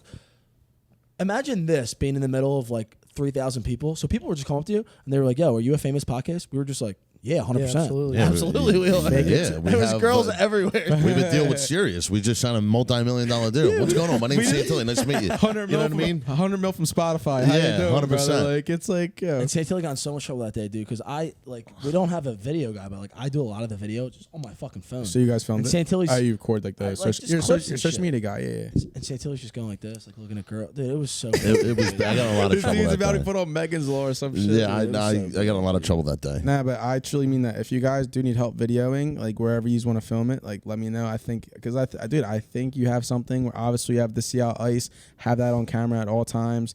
You guys can sit and game plan. Maybe just do one a week. Do one every Tuesday, Wednesday. Get a guest. You have no fucking problem doing that. And you guys film and you just like get bent. It's a shit show. It gets chaotic, and then I could edit it, and then we could put it out, and then because you do it on YouTube, dude. I'm telling you, That's what we gotta get into. Yeah, we always been saying that. I'm telling you. Well, listen, bro. Like I said, obviously we're sitting here now, but like, dude, I'm telling you, like, it doesn't even have to be a crazy set. You just need some decent lighting. You just need something solid. Like I can help you with that. Camera wise, you don't need nothing crazy. Like, you need something you can just film with. And then you can upload to YouTube, start an Island Podcast YouTube channel. You post your Instagram clips. They can be like hashtag shorts. I don't know if you ever I'll say, I don't know if you ever heard of like shorts on YouTube, where it's like ESPN does it a lot, where they'll post like the 30-second clips from like from like some like highlights or something. Yeah. You guys could do that. You could do your shorts, aka your Instagram videos. You post them on your YouTube. Then you can do like, you can hire somebody else to like carry your equipment. 'Cause I don't want to fucking do that. Hire someone else to do clips too, like someone to edit the clips. Like I'll put out the episode and I'll can watermark like different parts of it, and they can clip it. And I'm telling you, it's a whole system you guys can do. I think it'll be huge. Yeah, no. Well, I mean, we're 100% coming back. We do got to invest in new equipment, like we talked before. We totally wrecked our equipment. I got these mics total for like $60-$70. Yeah, oh yeah. You can get a 3-pack, 4-pack. Yeah, we know how much. We just need a new soundboard. We need to actually put some money out, and because our soundboard's like humongous. So much alcohol in it. Yeah, dude. Yeah, we used to put it in a box, and then I got a bag, and then we just. That's hilarious. Just one thing led to another, and shit's broken, and there's this weird sound the one thing made. It's just weird. You know what I mean? Yeah, that's awesome. So we're coming back, and we got a lot of shit coming up. You guys said you do a lot of like hoodies and shirts and shit too. Yeah. We've been doing a lot of merchandise and shit and whatnot. Repping one of the Seattle Ice hoodies. Yes, sir. Thank you, Brett. Thank you, Santilli. Shout out to my 2 logo guys. They're located over in Belmore, New Jersey. Shout out to the old man, Uncle Dennis. The guys do a fabulous job. Yeah, so we're coming back. We got some ideas. So, Brett, look, we said we were in the DMs. We're like, yeah, we gotta return the favor and go on the podcast for these guys. Yeah, we really so. want to. We're happy you guys came out. We love it, dude. Yeah, so I appreciate that, man. We're trying to get guests on. We're actually trying to do things right. Like you said, you want to get Eddie on, Sean on, and local guys on. And talk about dumb shit like that. Like I've opened up in a lot of podcasts about my past life. Right. It's good to talk to people and let the people get to know who you really are as a person. You know. Yeah, what I mean? and I figured that. I know you guys been on a ton of podcasts. I'm not sure what exactly you guys talked about, but. Our root is mental health, but I don't know. You guys talk about mainly your business, I guess, right? We talk about business and just everything, stories. You know what I mean? So stories of the past. Yeah, so we try to focus on whatever our guests on. Like when we have musicians, we talk about music and bars, and when we have other people, like we talk about the UFC. Yeah, I always try to humanize people. I always try to dig a little deeper. But so Santilli, you mentioned you have a bit of a past. I do have a little bit, back in my earlier days, my dumb days, I hung around the wrong crowd, got caught up in addiction a little bit, but okay. I realized I had a situation and an issue personally. I did hit my so-called rock bottom, I guess you would say, and, I realized it was an issue I had it taken care of, and I grew as a man from it. I learned from my past, realized I was hanging around the wrong crowd, the wrong people. Once I got my shit together, you know what I mean? Yeah. I started putting myself around people. Me and Brett always been best friends since, over 15 years. And we go way back. We kind of grew apart a little bit when he went to college. We kind of went down our separate paths. He went to college, living that life, and I decided to hang out with the wrong crowd, you know what I mean? And I put myself in a hole, and I got myself out of the hole and put myself, like I said, I put myself around good people with a straight mind. Good jobs, got myself a job, bought a house, did the whole thing. And then I did go through a little bit of depression the past couple of years. But like I said, doing the podcast really helped keep my mind off the thoughts that were going in my head. You know what I mean? Then I started, it might not look like it. I'm not the fittest person in the world, but I do go to the gym. I try to keep myself active because you take care of yourself. I don't believe in the whole going to... Obviously, people have their own perspective on things, but when I heard Tyson Fury say about his mental problems, he was going through depression. He doesn't believe in taking medicine. He's the placebo effect. You know what I mean? Yeah. I believe if you stay busy, you stay working out, whatever. You just keep your mind busy. You can overcome anything. Facts. You know what I mean? Yep. And I did. I was fucking in a great state of mind last year. I was fucking awesome. You know what I mean? Dude, yeah. And then I kind of fell off track a little bit, and I'm hoping to get back into where I was a year ago. Yeah. So I'm currently working on that right now. Fuck yeah, dude. You know what I mean? I do grow apart. Sometimes I'll go in a little hiatus for a little bit. I won't respond to people, and that's just me in my own head, you know what I mean? Just laying in my room in the dark room. Yeah. obviously looking at fucking Instagram, depressing videos on Instagram. You know what I mean? Just dumb shit. You know what I mean? Yeah. So, well, go. I just really think that our generation, we grew up in a generation where we always look at the next person. We're always seeing what someone else has, and we're always trying to compete versus the other person. And more and more, I'm starting to realize, like, I have a lot of things going good in my life right now. Facts. And I don't know why I was always putting myself that I need to catch the other person. You know what I mean? Well, listen, bro, we're creatures of habit, and the thing about us is that, you know, we'll have what we have now, but we'll always want the next best thing. Exactly. You're never settled. We as humans, and we're never settled for what we have now. You got to just enjoy what you have now. Dude, my friend Nick, my old co-host, Nick, said something very smart. He said, comparison is the thief of joy. It'll take anything you have good in your life. It'll take it all away. Yeah. You know, and it's like when you have something so good, and dude, like I speak to addicts all the time and former addicts. It's like when you don't track your progress and you don't realize how far you've come and realize what you have, it doesn't allow you to be in the now and enjoy exactly what you have. You know what I'm saying? And that's 100%. It's said all the time, but it's like, it's so true. Like, you just never know what you have, and then it gets taken from you. And like, imagine this business gets taken from you. You're like, oh fuck, you realize how good you had it. You know? Yeah.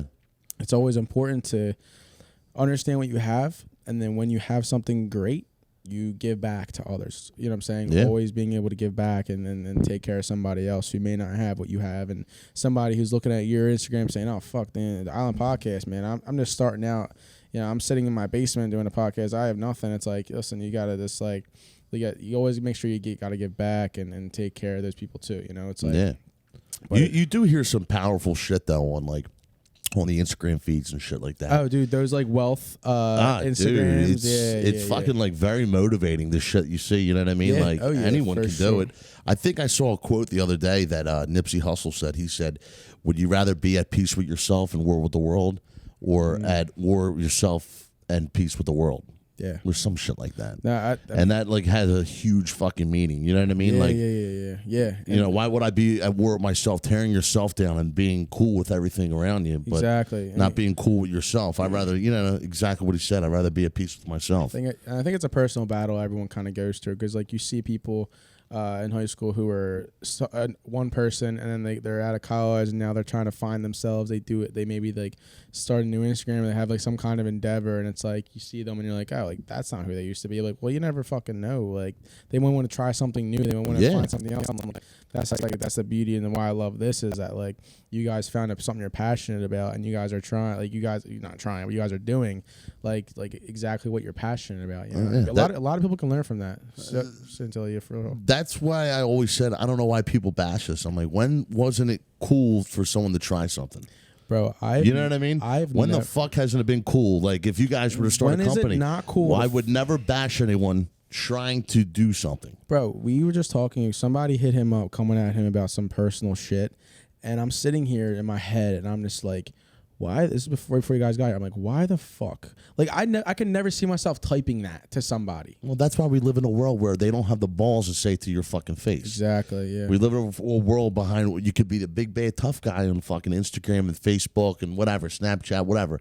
But then no one's got the balls to say shit to your face. Exactly. People talk shit on social media all the time, but 95% of the time, no one's got the balls to say shit to me and him when we go out. See, and that's something I struggle with. So I started making music back when I was 21. I'm 25 now, and I had a bunch of people talk shit on me for my music, and I got like, because I just started out, I didn't think it was that fucking bad, to be honest with you, and I don't think it is bad to this day. I just showed him one of my songs that I just did, and I was just like, bro, why? Like, I've never like said something to somebody who's like been trying something. No, like 100%. Like granted, you have those moments here and there, but like genuinely, like I'm like, if I see someone trying to do something, I'm like, yo, I fucking respect that, because no one else in this fucking neighborhood is doing that. Yeah. And you never know how big it's gonna get and where that person's gonna be, and if you're burning bridges that soon, you never know what's gonna happen when they make it, and you start fucking reaching out to them.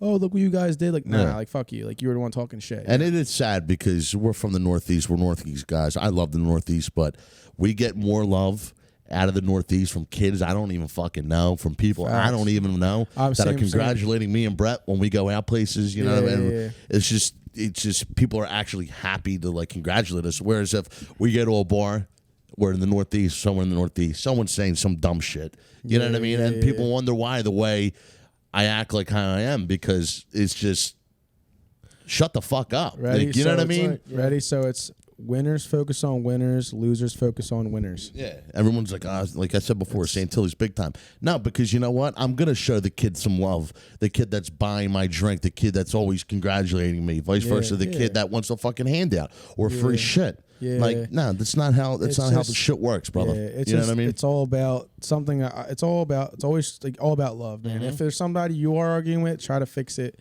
whatever. But it's like, I don't know. I just don't get it. It doesn't register with me. Like, I've never been like, oh yeah, fuck that person. Like, oh, that dude started a fitness page. Fuck yeah, good for him. I want 100%. Dude, at the end of the day, dude, you don't know the battles are going through. Like, I had somebody talk shit about me on about my podcast that I do, and I saw him in person. I confronted him about it because, like, I'm a nice guy, but there's only a certain point that I can fucking take it, right? Where I'm like, listen, dog, like, what's good? Everyone's got their breaking point, 100%. Bro, I approached him, and he was like, bro, so I'm going through some shit.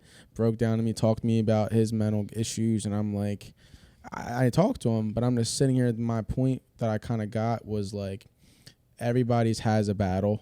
And you don't know why someone's saying something, or you don't know, and it can go both ways. Where like you don't know what someone's going through, why they started a fitness page, or why they did this. It's like you can't be fucking having these kind of opinions, dog. Like we're all fucking team here. You know what I mean?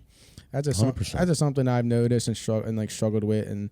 But now I'm like, I think I'm kind of like a brick wall at this point with what people say to me, like, because I know like and I'm sure you guys are the same way to a degree, where it's like, you know where you're going, you know what you're aiming for, and you have a vision, and it's like you know you're comfortable within yourself. Yeah. That's all, it's becoming comfortable within yourself. You know what I'm saying? Well, if you establish that now, I mean, you could facts. Fucking the sky's the fucking limit for you, brother. And listen, bro, and having Brett back in your life, like and having Rob in my life, like it's all about who you surround yourself with. That's what it all comes down to. Because if you surround yourself with shitty people, you're gonna be a shitty person. And it's like, what's that one saying where it's like, show me your friends and I'll show you your future. Yeah. It's like, it's so true. Like, you know, 100%. You hang around all drunks, you're gonna be a drunk. You know what I mean? Yeah, but I mean, at least you're kind of your friend. And I know we establish ourselves, we make our look like, oh, we're fucking parties. No, but we're actually hustlers. Like, you know what I mean? Brett works 90 hours a week. I've got a regular day job. Like, I'm not we're not losers that just fucking, people think this is a legit job. Yeah, we do this, we're getting a little side hustle from it, but like, we have it's also understanding your brand too. I think both of you's done a great job at understanding your brand. Where it's like, we're like, jackass, whatever. But like, at the end of the day, like when it's Monday through Thursday, maybe Monday through Wednesday or Tuesday for you guys. I know you guys. Well, my body's starting to take it. I'm about to be 30 years old, and my body's starting to deteriorate. But it's like, you guys at the end of the day sit and understand, and that's like that conversation we had literally for the past hours. Like, you guys understand who you are, what you're doing. Like, you guys are, doing this shit that not many people have done. You guys have the understanding, the know-how of like marketing and branding, and Rob's kind of the same way, dude. He's been a firefighter since he was 14 years old, bro. Like, I've never met someone who works harder than him in my fucking life. You know what I mean? Like,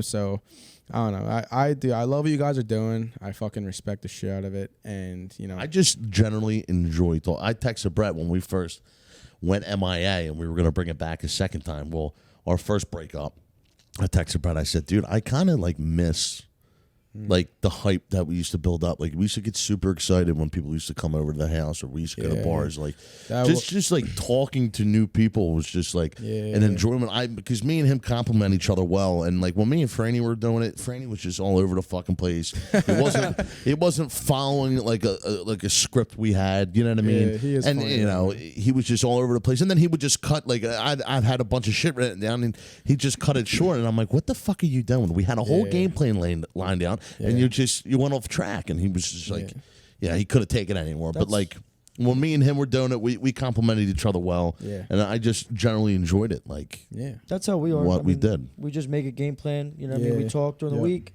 and when I get here, we just talk. We're like, we want to hit blah blah blah key points, and then you just take it on from there. You know and sometimes it just goes off. It goes off the rails, and then it just turns into just guys or girls sitting down and just talking. It's just crazy just shoot the sometimes. shit. You know what I mean? Brett, are you in any of the ones on Apple Podcasts now? Nah, not on the ones now. No? I think. When you, And I think the best ones we did were the ones. Not saying that because I was on them, but like, dude, when we were doing the ones like the 79 ones that we deleted, like, Yeah, they were dude, good. One of my favorite episodes. We still have them, so like we might put them back. I was up. about to say. Oh, yeah, we still got them. We have some episodes that like tucked away that people Yeah, dude, I mean, that people want to hear. I don't know if we should release these episodes because can you elaborate on that? yeah, a lot of the shit that like, dude, it's nothing like too crazy, but like, dude, me and him started this like years ago. So it was, like, I didn't know that. I didn't know that. It was like, yeah, a lot of people don't even know. Like, Yep. a lot of people don't even know who the fuck I am, which I love. Yo, like, I like to stay Really? I under was the gonna say, radar. cool. We gotta get Brett. I out it of just here. became irrelevant. People are like, who the fuck's this Yeah. dude? I'm This like, fucking dickhead who just came along once I started making this shit. Yeah. yeah. Little did you know. Yeah, I was like the OG. Me and Santilli started, and dude, I would get. I mean, like I said, dude, me and him are best friends, but we probably fight more than fucking anybody. You're in supposed to. You're in the supposed to. fucking world. Like we got in a heated argument today. We were snapping at each other today. Ah, dude. I'm like, I don't even want to fucking see him right now. You know what I mean? I'm fucking. Let alone have a pod. Yeah, nah. But that's what we do, dude. We fight, but at the end of the day, like, Yeah. it is what it is. You know what I Dude, mean? it's all Yeah, about communication. I was getting so mad at him because, like I said, dude, we were doing it as a party. Like, it wasn't just a podcast.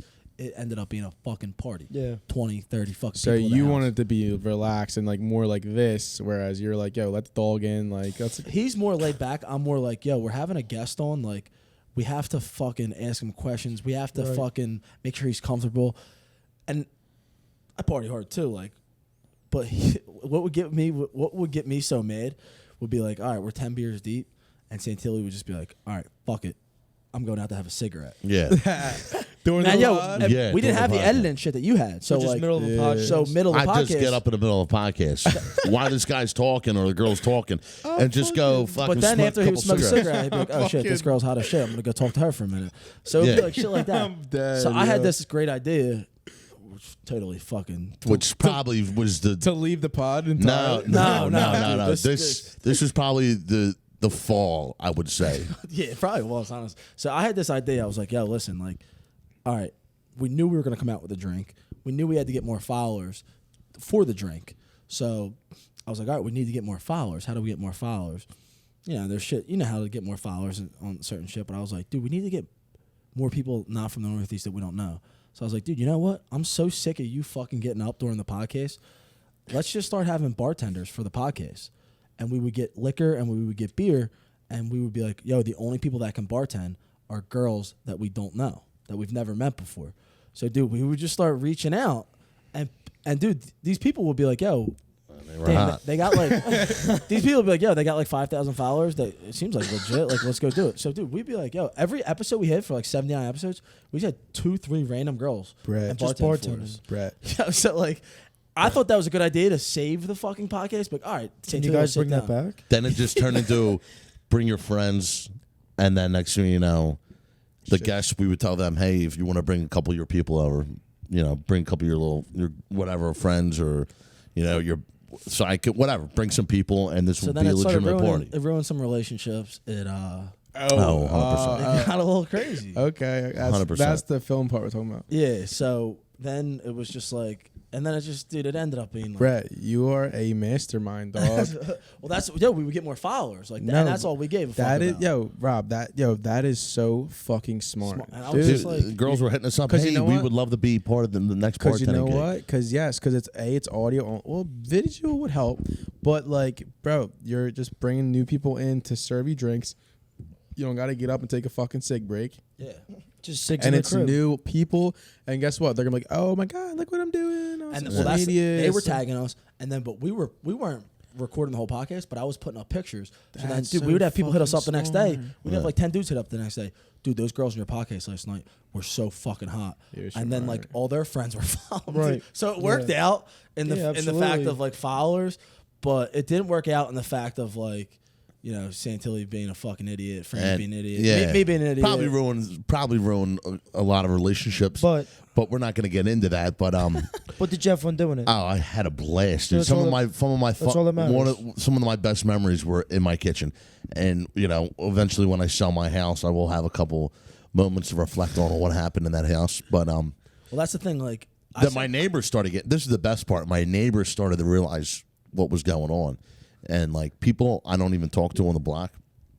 I'll be walking my dog. It got that bad? No, not bad, but it was just like, no, you would think it would get bad, but like I would be walking my dog and like someone would pull over and be like, "Yo, you're that kid from the podcast, right? That had like Jameson at the house, right?" I'm like, "Yeah, what's up?" Like he's like, "Yo, next time you have like a couple band like anyone that's doing a band, can we come over and like hang out?" And it's like Billy from down the fucking street who I never fucking talked to, or like. You know, and my neighbor was he's all involved in guitar. He's like trying to learn how to do guitar. So I used to invite him over because he's a cool ass dude. Shout out to Ed. Yeah. And like he would just come over and just hang out, and like he would talk to the guys afterwards, and just like we'd literally legitimately be like a party. Like we'd be talking to bullshit, and Ed's in the corner learning how to play guitar. But you know what I mean? Like it was shit like that. It got very Howard Sternish. Yeah, yes. Brett, yes. I don't know if your mind's going like mine right now, dog, with the ideas, man. I'm telling you, dude. It was fun. And then we did that one episode that never got aired with these two chicks and talking about like sex and shit like that. Fucking and that, some Call Her Daddy type shit. Yes, Yeah, yes. And like they got very uncomfortable for one of the guys. And it was funny as shit. And honestly, I never laughed so hard in my life. But like we told him going into the podcast, we're like, "Yo, listen, Brett scheduled us this podcast with these girls, and their podcast is mainly talking about sex and like." You know what I mean? Yeah. The Call Her Daddy shit. And he's like, "No, I'm in. I'm all for it." You know? Bro, let me know the next time you guys film. I just want to be there. Yeah. That is so funny, dude. That's gotta If be all goes, hilarious. it's telling you, that's gotta be, dude. That's gotta be hysterical, dude. I said to him, I'm like, dude, if the drink stops and everything stops, we never do a podcast. Some of these podcasts were some of the funnest fucking times, dude. It's the memories, right? In my entire Dude, life. dude. I remember like when I still get that feeling, but like, dude, I remember when I first started, like my first like 15, 20. As soon as I walked the guests down the stairs and they left to go home, I was like to myself, I'm like, damn, that's another one. Like, it's the best feeling ever, dude. Awesome. Like, It's fun. Everyone feels good. And you're meeting new friends. Like, you're meeting new people. I made and some of my like closest friends are from the pod, dude. Yeah. Megan Cohen I had on, who from the Grace Project, the nonprofit that I work with, and I had her on the pod. That's how I even met her. She's like, "Yo, come out to Kensington one time." Boom, I come out. Now I'm on the fucking board. I'm a right-handed man. Me and her running the whole fucking ship. Yeah. It's like, dude, just from my podcast, dog. Like, it's crazy. Like, you know, it's a wave, man. And yeah, you've had some good ones. I listened to Lacomp's one. I listened to one.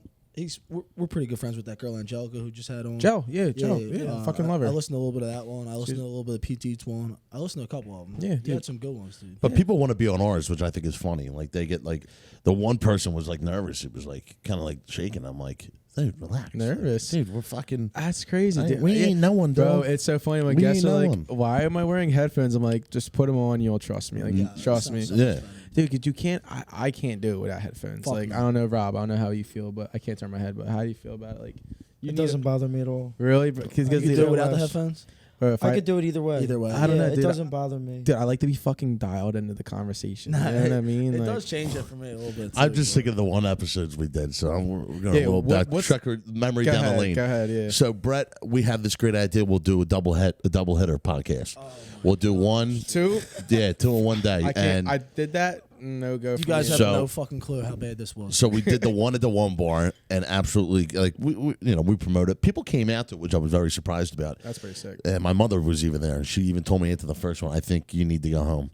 So we did it down at a the, bar we did it at the wharf. we did it down Oh, the shore, and really? And we they set up got an open bar for us. So it was Really? an open bar at 10 a.m. and then we were going to do it We were at gonna do and then we did one live at Exit 6. Exit 6 in the middle of a party. Exit 6. In the middle of an Exit 6, like extravaganza, like in the corner. You brought the They had they had like it roped off and everything. So, dude, we did the podcast, and I think Brett was like talking, and in the middle of the podcast, I just dropped the mic. First off, Santilli. First off, and I do not Wait a little bit. condone drinking and driving at all. Oh, At all. dude. You should never do it. We never do it anymore. You should never, whatever. Everybody's done it once. But Once. yeah, dude, but Santilli fucking, we're leaving the wharf. Wharf's in fucking middle of Wildwood. Exit 6 is on First Street.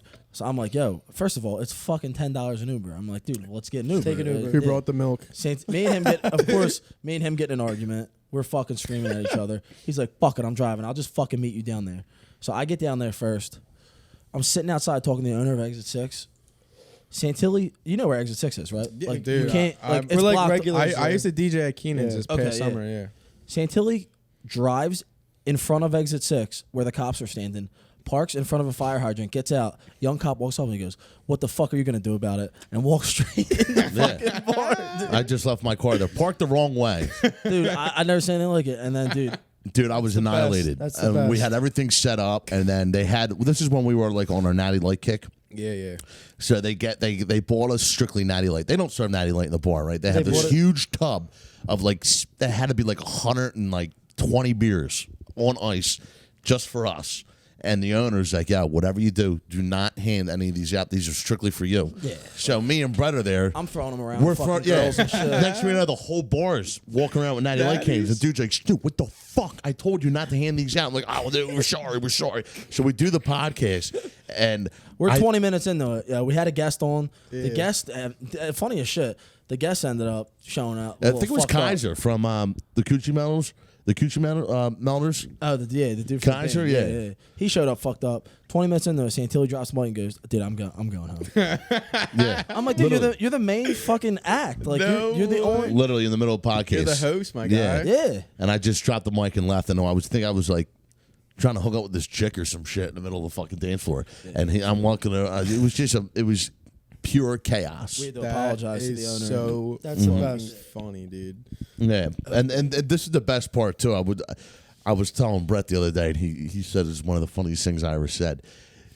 Like, I don't know how I make it to work sometimes. Oh, dude. Yeah, how do you make it to So, work and dude, bro? I I'm don't sitting even there. fucking know. I know I've done it, and it's fucking It's hard. one of the hardest. Dude, literally when I'm up. I can't go back to sleep. So like sometimes it's just internal alarm clock. You'll wake up to take a piss, and you're like, "Fuck, dude, I gotta go to work." Yeah, dude. And I'm the biggest, like, I'm not drinking right now, but you guys probably have because I would be like, dude, we'd be here till 2 in the morning. I'd be like, dude, we're not leaving. We're finishing all this beer. So, like, So what are we doing after this? as I'm saying, every time he tries to go out, Garage? go home. Yeah, right. Garage? Every time he tries to go home, I'm like, dude, come on, dude, stay the fuck out. So Yeah. See, I'm that guy.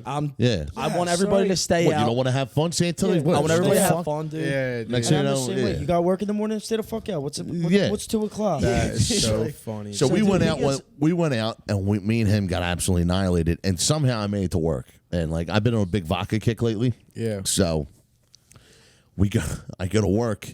I come back home. I tell him to meet me on the house because I think we had to run to a couple bars and drop off some tap handles and like some merchandise and shit to some people. Yeah. And he's like, dude, Santilli, I don't know how you made it to work today, brother. Like we were banged up, and like I see pictures of myself, and when I get like droopy eyed, and you could tell I'm drunk on some That's pictures. funny as shit. I said to him, like, why the fuck did you go to work? Why didn't you just call out? And I said, Brett, I'm like tying my boots. I said, I wish I could call out. I wish I could have called out today.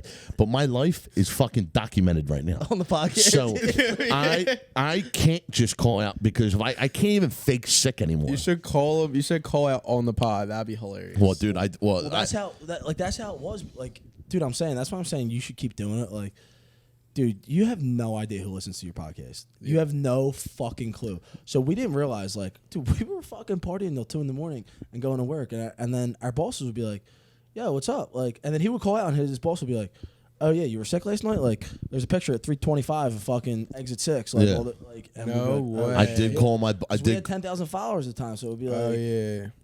My life's documented, so I can't. Because if someone Yeah. sees me, Santilli called out. Oh, he's sick. No, he wasn't. Yeah, He was at fucking, some bar fucking doing shots of Jameson at fucking 2 in the morning.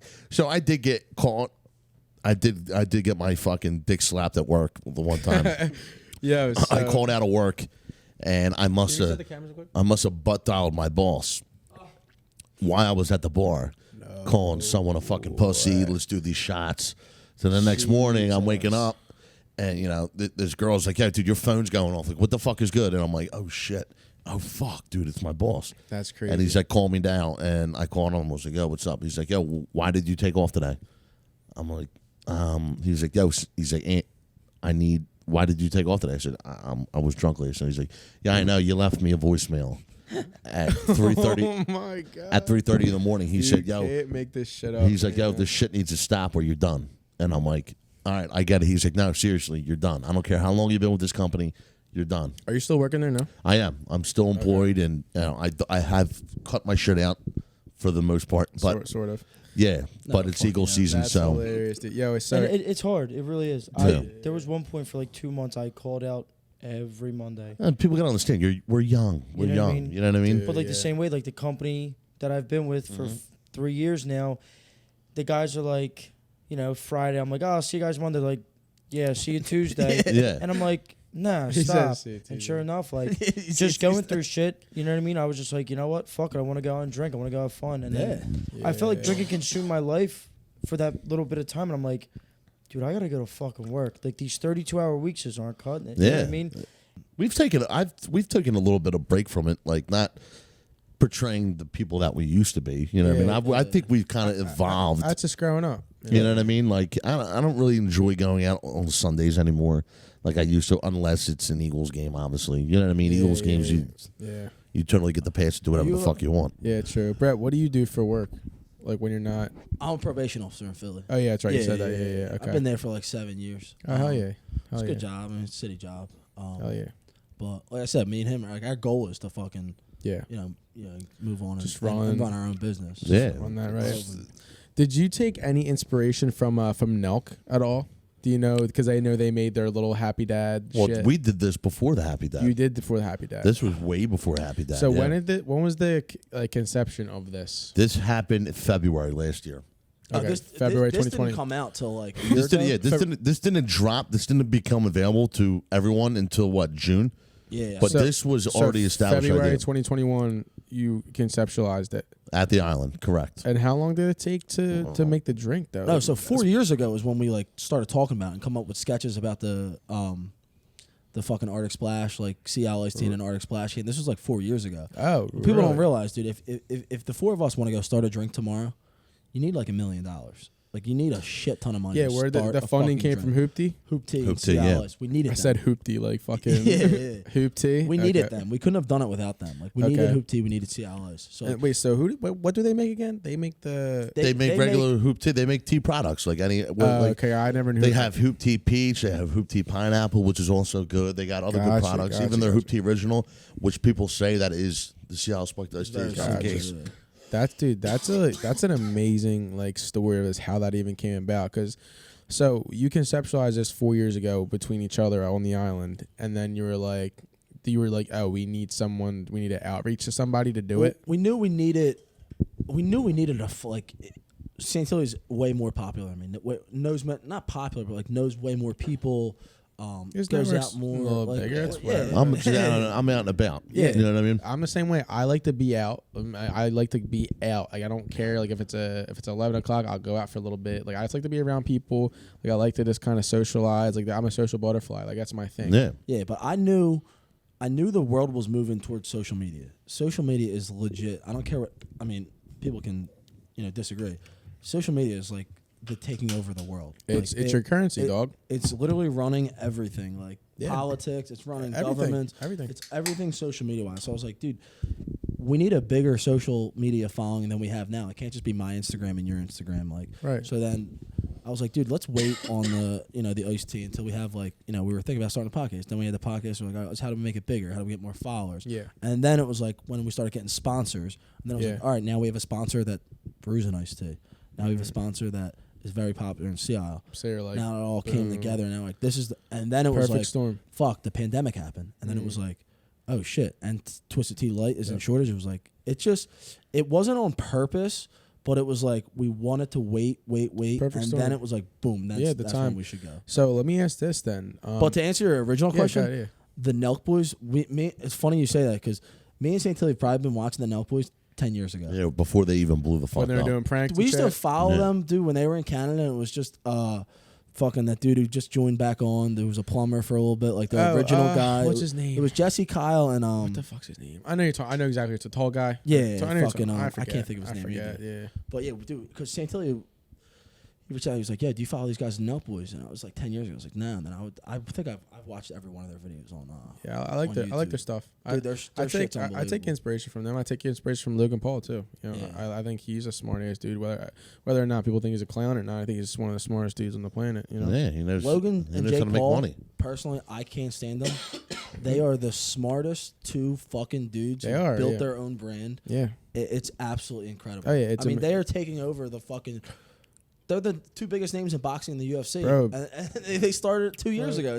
Jake Paul got like ESPN's boxer or breakout athlete of the year or something like crazy. Insanity. I'm like, are you fucking kidding me? Like, but yeah, I mean, so I was gonna ask. So, when did you create the Island Podcast Instagram page, and what were you posting when you first started? Because we deleted a ton of shit. Remember, dude? So I don't know how many posts we have now, but dude, when we deleted the 79 episodes, we probably deleted. We have 439 posts right now. We probably have close to 1,000. If we probably deleted like 500. What were you guys posting before when you first started? It's like dumb pictures, like of me doing dumb shit, Franny doing shit, like group photos. Yeah. Like we used to do, like we post like after the podcast a picture of like our guests and shit, and like shit like that. But now it's it's more of a marketing aspect. Well, where, exactly. You know what I mean, we see you out with Seattle State, grab a photo. You know what I mean, shit like that. What happened before that? Before it became a marketing tool, like before See Out Ice, what were you posting then? Ooh. Before that, it became like it was more like. Let me look. I'll look right now. It would probably say like more stuff to like, just to. It's probably trying to get girls, honestly. Because I'm actually pretty curious because like, dude, you know how easy this was to pick up chicks? Oh, it's dude. We used to go out to bars and pick up chicks, and like we used to go out and be like, "Hey, we'll go back to my house." You know what I mean? And I'm like, we'll go back to my house. We'll set up a fake podcast. You know what I mean? And then we'd set up all the equipment and like put the headphones. The girls would put the headphones on and like we just won't plug anything in and then just be like, and then we just like ask questions and like, oh my god, I feel like I'm part of the podcast, like dumb shit like that. We used to have a lot of fun with it, man. Oh yeah, dude. We used to have a lot of fun with it. We might start to steal. But we used to fuck around a lot. Like we used to our Instagram. To answer your question, I think if I'm remembering correctly, we created it to fuck around with people, which kind of sounds fucked up. And we didn't fuck around with people in a negative way. We would like just having fun. We would reach out to companies and be like, "Yo, we love your product. We never even tried their product, but can you send us free shit?" How much shit got sent to your house? A lot. Like a lot of free shit. Merchandise and hoodies and hats and fucking and just by fucking with people. Just be like, "Yo, listen, dude, we were in fucking LA last week and fucking we had this, and can you send us some more of this shit?" They would just send it to. We were never in LA. Fake it till you make it. So we would just fuck around with people. And then Portnoy did the pizza review, and then we thought it would be funny if we did a bar review, which I know we're copying off Portnoy or whatever. But we thought it would be hilarious. We thought it would be hilarious if we'd all go out to a bar, get annihilated, and then at the end of the night, we'd rate our experience at the bar. That's actually a funny, that's a funny idea. But the whole point was that, like, Fran always gets it. Like, as soon as we get to the bar, we'll just, like, we'll drink, we'll do shots, and then Brett will be like, all right, every 5 minutes, get Franny a shot. So every 5 minutes, boom, Jameson, boom, Jack Daniels, whatever, and we get Franny annihilated, and we'll leave the bar, and, like, all right, Fran, bar review. And then, like, he'll go out, and he'll just give his review on the bar. And we got a lot. Frank got a lot of a little heat from that. I was looking for those videos earlier. I'm not gonna lie, dude. There are some funny ones. We a lot. Well, that's the thing. Yeah, we 100% we got the idea from the fucking pizza reviews. They're awesome. We love Barstool. We love Barstool. We love Portnoy. Yeah, but dude, if it ain't broke, don't fix it, dog. Yeah, right. But like, we weren't gonna do pizza reviews, but it was like. It wasn't to do an actual review. None of the reviews mattered. It was to get Franny fucked up and try to make him act like an idiot. To see how that is so funny, dude. Yeah, so we did that. Because and then we did the Alpha Deets. We had the Alpha Deets for a while. I don't know if you guys followed us at that time. The Alpha Deets were, Brett, I watched his feminine side. Shit. Like, I used to watch it like Bravo TV, it's like Vanderpump Rules, Summer House, all these fucking shows. Reality TV, like The Challenge. Yeah. There was this one girl in there so fucking hot. And she did this thing on her. She has like 150,000 followers. Yeah. She's smoking hot. And she's in fashion. So she would do this thing called Alpha Deets. So I got with them one day and I'm like, yo. And I have no style. Like I actually came from viewing today, so I actually put jeans on. But Santilli, when's the last time I wore jeans? Like probably. I yell at him all the time. You wear sweatpants out Everywhere. Really? So I said, yo, most people in Northeast Philly have a ridiculous style. So I was like, dude, why don't we just start doing outfit dates and tagging this girl? And then, dude, when this was like 2 years ago, we would have on a Saturday 1 million DMs. 15 to 20 people taking pictures of their outfits and sending them to us. And then like it was just like it just blew up. So like, outfit teats. Outfit Outfit Deets. Deets. You'd be like, Outfit hey, yo, what's going on? My name's Santilli Outfit Deets. I got this shirt from fucking, Gap, $20, Levi's, $50, And you would shoes, post Converse. that, and then what people will send you videos. Yeah. Girls mainly. You know what I mean? Girls like hot shit. chicks. So we would post them and then we'd get more followers. Like it was all just shit that we did. It was a wave. It was a wave. Yeah, That's what it was. Well, it was kind of like the Philly, what do they call them? Like with the hot girls from, you know what I'm saying? Like there's like Instagram accounts that'll post like Drexel's Finest or some shit like that. Like it something was like kind of that. like that. Yeah. And then, like we wanted to start a TikTok account. yeah, What we was were that? thinking about doing. What dudes doing shit that chicks do or some shit like Dude, that'd be hilarious. like funny shit like that. Like we just do shit out of pure comedy. Like we're not trying to steal anyone's swag or like Dude, nah. shit. We just think it's funny. Bassmaster on. We had Bassmaster on the podcast. Yeah, so yeah. And dude, we hung out with him like 4 or 5 times. Yeah, funny dude. And funny a lot of dude. people don't realize like he was a huge inspiration for all of our shit. Like he was probably the OG before the Nelk Boys. The Nelk Boys had him on their fucking their shows and their content, but like Did they really? yeah, not on their podcast, but they had him in videos, like their old Really? videos. He would fly out to LA and meet up with them. And I asked him, I was like, because I was a huge fan of the Nelk Boys. I was like, yo, what's up with the Nelk Boys? Like, you like it? And he was like, dude, like a lot of people don't know this about Ed. Like he's so shy. Really? Super, super shy, which is crazy because he has 1.3 million followers. Personas. And his videos are fucking hilarious. But if he don't know you, he ain't really talking to you. He doesn't drink. Like, he doesn't, like, so Damn. we hung out with him a few times, and it was like, he didn't really like hanging out with the Nelk Boys because, like, they were all about getting fucked up and hooking up so with he kind of chicks. just collabed. He's married with and fucking 5 kids and, like, does his own shit. So it's like, I hit when I was filming with the Compt, he was actually texting Ed Bassmaster while we were they're close as filming. shit. That's what I'm saying. I was like, yo, Mike, like, can you, like, hit him up? Like, I kind of want to have him on the pod. I'm like, I want him on, Alvarez, Brady, even Edgar. Like, I want all of them just to come through and just talk. Because, like, dude, that just builds credibility. Like, 100%. You build your guest list up a little bit. Like, I thought Dawkins was, like, fucking the holy grail. And he was. I was like, dude, how this dude showed up to my fucking house. I'm like, holy shit, this dude's fighting, like, for a championship. Like, he's, you know, whatever. Insane, but it's crazy. Yeah, like, I never, like, dude. Did you ever think Chris Dukakis, who's what, number 7 in the fucking world? Or Yeah. You ever think he'd be sitting in your fucking house talking to you? No.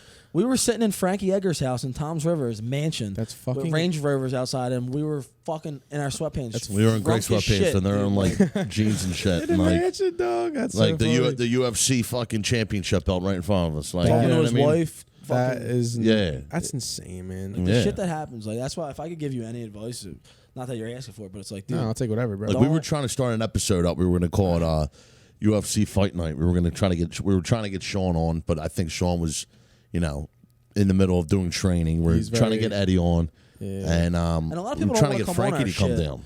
Like a lot of people don't like Frankie's cool shit because Frankie Egger. Now that I can say that we know him a little bit because we've hung out with him a few times. yeah. Like he don't give a fuck about politics or any of that. He'll say whatever the fuck he wants, Really? which is crazy. Yeah, like yeah, a lot of yeah, people yeah. won't do that. Yeah.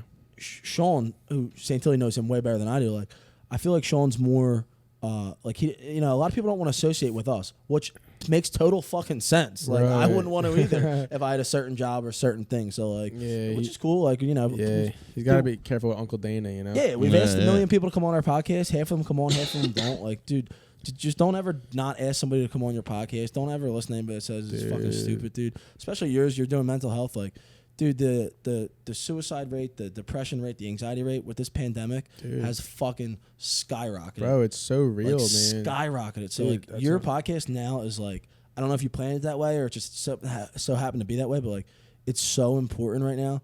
And like I said, like, you're a smaller podcast now because you just started out, but like 1,000 views is, first of all, when you first started this, I was like, dude, there's no way 1,000 people are ever going to listen to us. Yeah. We had 10,000 views one time. Like, That's you probably crazy. said the same shit. So it's like, you're talking about mental health, dude. If you could help Dude, fucking one and person, you know like you what's said, crazy? you had an issue with your brother with addiction. Yeah. Like, dude, you talk about that.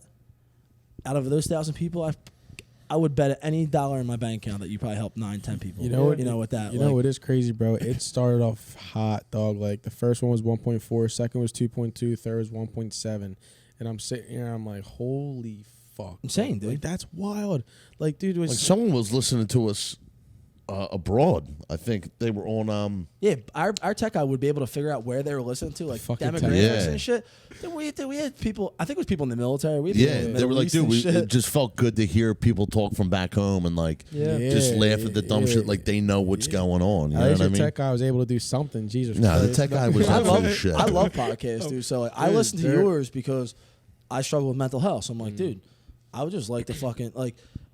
There's this quote. I forget. I'm not gonna butcher the quote, but I can tell you pretty much what it means. It's like, it's going to sound super fucked up, but it's like, if you struggle with depression, you almost get happy that somebody else has depression because you don't feel alone. Yeah. You can feel it with that other person. Yeah. Like, I don't want you to ever be depressed, but it makes me happier knowing that you have depression, so you can help me out and I can help you out. It's like, exactly. It's something like that. So it's like, but nobody talks about it, dude. Like, nobody ever. So that was our original plan, and it never worked out. So I'm glad like somebody started a podcast like that. But it's dude, it's gonna help. Well, bro, it's like people. it's one of those things where it's like it's kind of like herd mentality in a way, where it's like you start off and it's like you're like you said, like you're happy someone else is depressed like you, but it's also like you're also happy that someone else maybe isn't is as not successful, but somebody didn't find the passion that you have. So it's like that's, in a fucked up way, I kind of feel like a lot of people in Northeast think like that, where it's like, oh, like it's since I didn't find anything and I know that person didn't find anything who may have been cool in high school and they're maybe not like popping or whatever, like that makes me content. Whereas they see somebody who's trying something and like, oh, fuck that guy, because they're a target. Yeah, you know, they're essentially a target. Like I feel like a lot of people get comfortable because they see somebody else who isn't finding their passion and doing what they want, so they get comfortable with other people not trying to find their passion and be successful. Exactly. If that makes sense to you guys. No, 100%. You know what I'm saying? I feel people get comfortable, and it's like, dude, because I'll tell you right now, and you fucking know this more than anyone, going outside and trying to be something and start something, like me with this podcast, like I kind of feel stupid posting about it every week in a weird way, because I'm just like, dude, like no one else is really doing this, and I feel alone, and then I feel like I'm open for criticism, and then you know, you just feel like it's a very lonely road, and you lose friends and you lose people because of certain things, and it's like you're like by yourself trying to do this thing, and you're not there yet, and that's where a lot of people quit. You know, and it's like then when you're the one, like I always think of like Jack Harlow, for example. Dude was like rapping, like people were making fun of him. He was like corny looking, like white as shit. Now he's fucking Jack Harlow, and it's like he did it essentially with his people, but he did it by himself. And it's like, because it's like no one's ever gonna understand you until you make it. Like if you're not successful yet, like they're not. It's you're an easy target. You don't have the last laugh. Well, people, you don't have the last That's laugh. what I try to think. People of are so fucking. It's got to be, you're famous or you're a fucking nobody. It's like people will say to you like, "Why do you? You're not going to be Joe Rogan. Why'd you start a podcast? You're not gonna be, but like." You're not trying to be Joe Rogan. Right. You can't be Joe Rogan. Yeah, like, exactly. You know, well, like, another thing, too, is I ask, and I talked to Chris Dawkins about this, where it's like, why not me? Why not? Joe Rogan didn't think he was going to be Joe Rogan. Exactly. Joe Rogan started. No one knew who Joe Rogan was until obviously the UFC got big. But this dude was doing podcasts back in what, like 05, Bro, 06, like first in podcast, his basement. His first podcast was a fucking webcam. Rob, I'll send it to you. But yo, his first podcast is over a webcam with no mic. Yeah. He's like, oh, this is a Joe Rogan podcast, the first episode. I'm like, and it's like dog shit. Then over time, it's like now you got to bought out by Spotify for $100 million. Like, Exactly. Like, dude. Like people are like, people are like, oh, I listen to this person. You'll never be as big as them. It doesn't matter. I'm a kid from the Northeast and somehow managed to get some big names who I think on a fucking podcast. A kid from the Northeast who started from nothing. Yeah, but it doesn't matter. Are you happy doing it? Do you enjoy doing it? Yeah. And do you think you're helping people? Then fuck them. Then why stop doing it? Right, you know what I mean? exactly. I mean, dude, I see I personally don't think like in that way where it's like, oh, fuck, I'm more so just like I'm in my own lane, so I like none of that. The stuff that I was kind of speaking on earlier, like I don't personally think about that. I kind of just like I know it's what certain people are feeling. Like for me, I know where I'm going. I know where I'm headed. I'm super tunnel vision because I've been putting myself out there for like 4 years or so. Yeah. And it's like, I'm just kind of like, all right, I know where I'm going. I know what I'm doing. I know what I'm focused on. But yeah, dude, like you just like you. And another thing too is like, start it. Like I know a lot of people are just like, oh, I want to wait for this to happen or this to happen. But it's like, dude, just fucking start, because where you start is not where you're going to end up. You know, what you start talking about now is not where it's going to end up. Things can always change and grow. Yeah. It's just important that if you have like a remote interest in something, just fucking start it. Yeah. You know what I'm saying? Like that's like my mentality on everything. 100%. Well, you guys got something good because too, like people try to explain it to where you have a podcast, but you're not famous. So it's pointless. But you got to put it in perspective like this. Your podcast is mostly about mental health. Mm-hmm. Are there other podcasts that are famous that are about mental health? I've never done the research, but of course, there's probably a handful of them that are about. I can't relate with them. I can't relate with Joe Rogan's mental health because he's fucking famous. I'm never going to be that famous. But I can relate to you, who's my age, who's in my neighborhood, who's, if I had a brother who had an addiction and I needed to, and nobody else could talk to it, and I heard him talk about it, I'd be like, oh, well, fuck, I can relate to that, dude. Right. Why am I going to listen to fucking this famous dude's podcast about his brother that has addiction? Because that's not our lifestyle. We don't live in LA. We're not fucking millionaires. Right, yeah. We're fucking making, whatever, $90,000 a year. Well, bro, living in Philly. Even think of it this way, dude. How many people can relate to, people who drink these fucking Seattle iced teas and then say, oh, shit, Santilli struggled with addiction at one point in his life. Yeah. No, actually, 2 people came up to me and they said, you would never, I never got that vibe off you. And I'm just like, dude, my earlier years, I did do some dumb shit. I got caught up in the jam, and I try to help people from my experiences that are going through it, that I actively know or still doing it. And I'm just like, bro, we got a couple of our buddies who are dealing with it now. And Brett's like, dude, what can we do? What can we do? I'm like, dude, the kid is just not mentally there. Right. And there's nothing we can do, because Brett's like, dude, you're not worried about him. I worry about my friends that are still doing this, but they're not. They have to have this mindset. You can't help someone that's not willing to help themselves. Exactly. You know what I mean? Exactly. Dude, until it's too late. You gotta want it yourself. Exactly. If they don't want to help themselves get better, then you can't just keep. Dude, saying the same shit. You can only lead a horse to water. You can't make them drink it. Exactly. That's a great saying. Exactly. And it's the truth. Every pod, when it's really a deep conversation, they talk about addiction or their brother or their mom or their dad or their uncle, whatever, suffers with it. I always tell them don't think you're alone. There's always somebody out there, and I'm one of them that went through it. I know what it's like to lose somebody who's very, very close to me. So if you're not alone. Talk to somebody. Reach out to me. I don't care. This is for anybody who's listening right now. If you deal with it or know someone that's dealing with it, you don't know how to deal with it, hit me up, DM me, get my number, call me, let me know. We'll talk. Yeah. You know what I mean? Yeah. Holding it in all the time isn't right. Looking at I've done it. You look at smoking a cigarette because you think it helps your, drinking because you think it takes away the pain. Guess what? It helps you for the moment, not for the long term. Exactly. You know what I mean? Yep.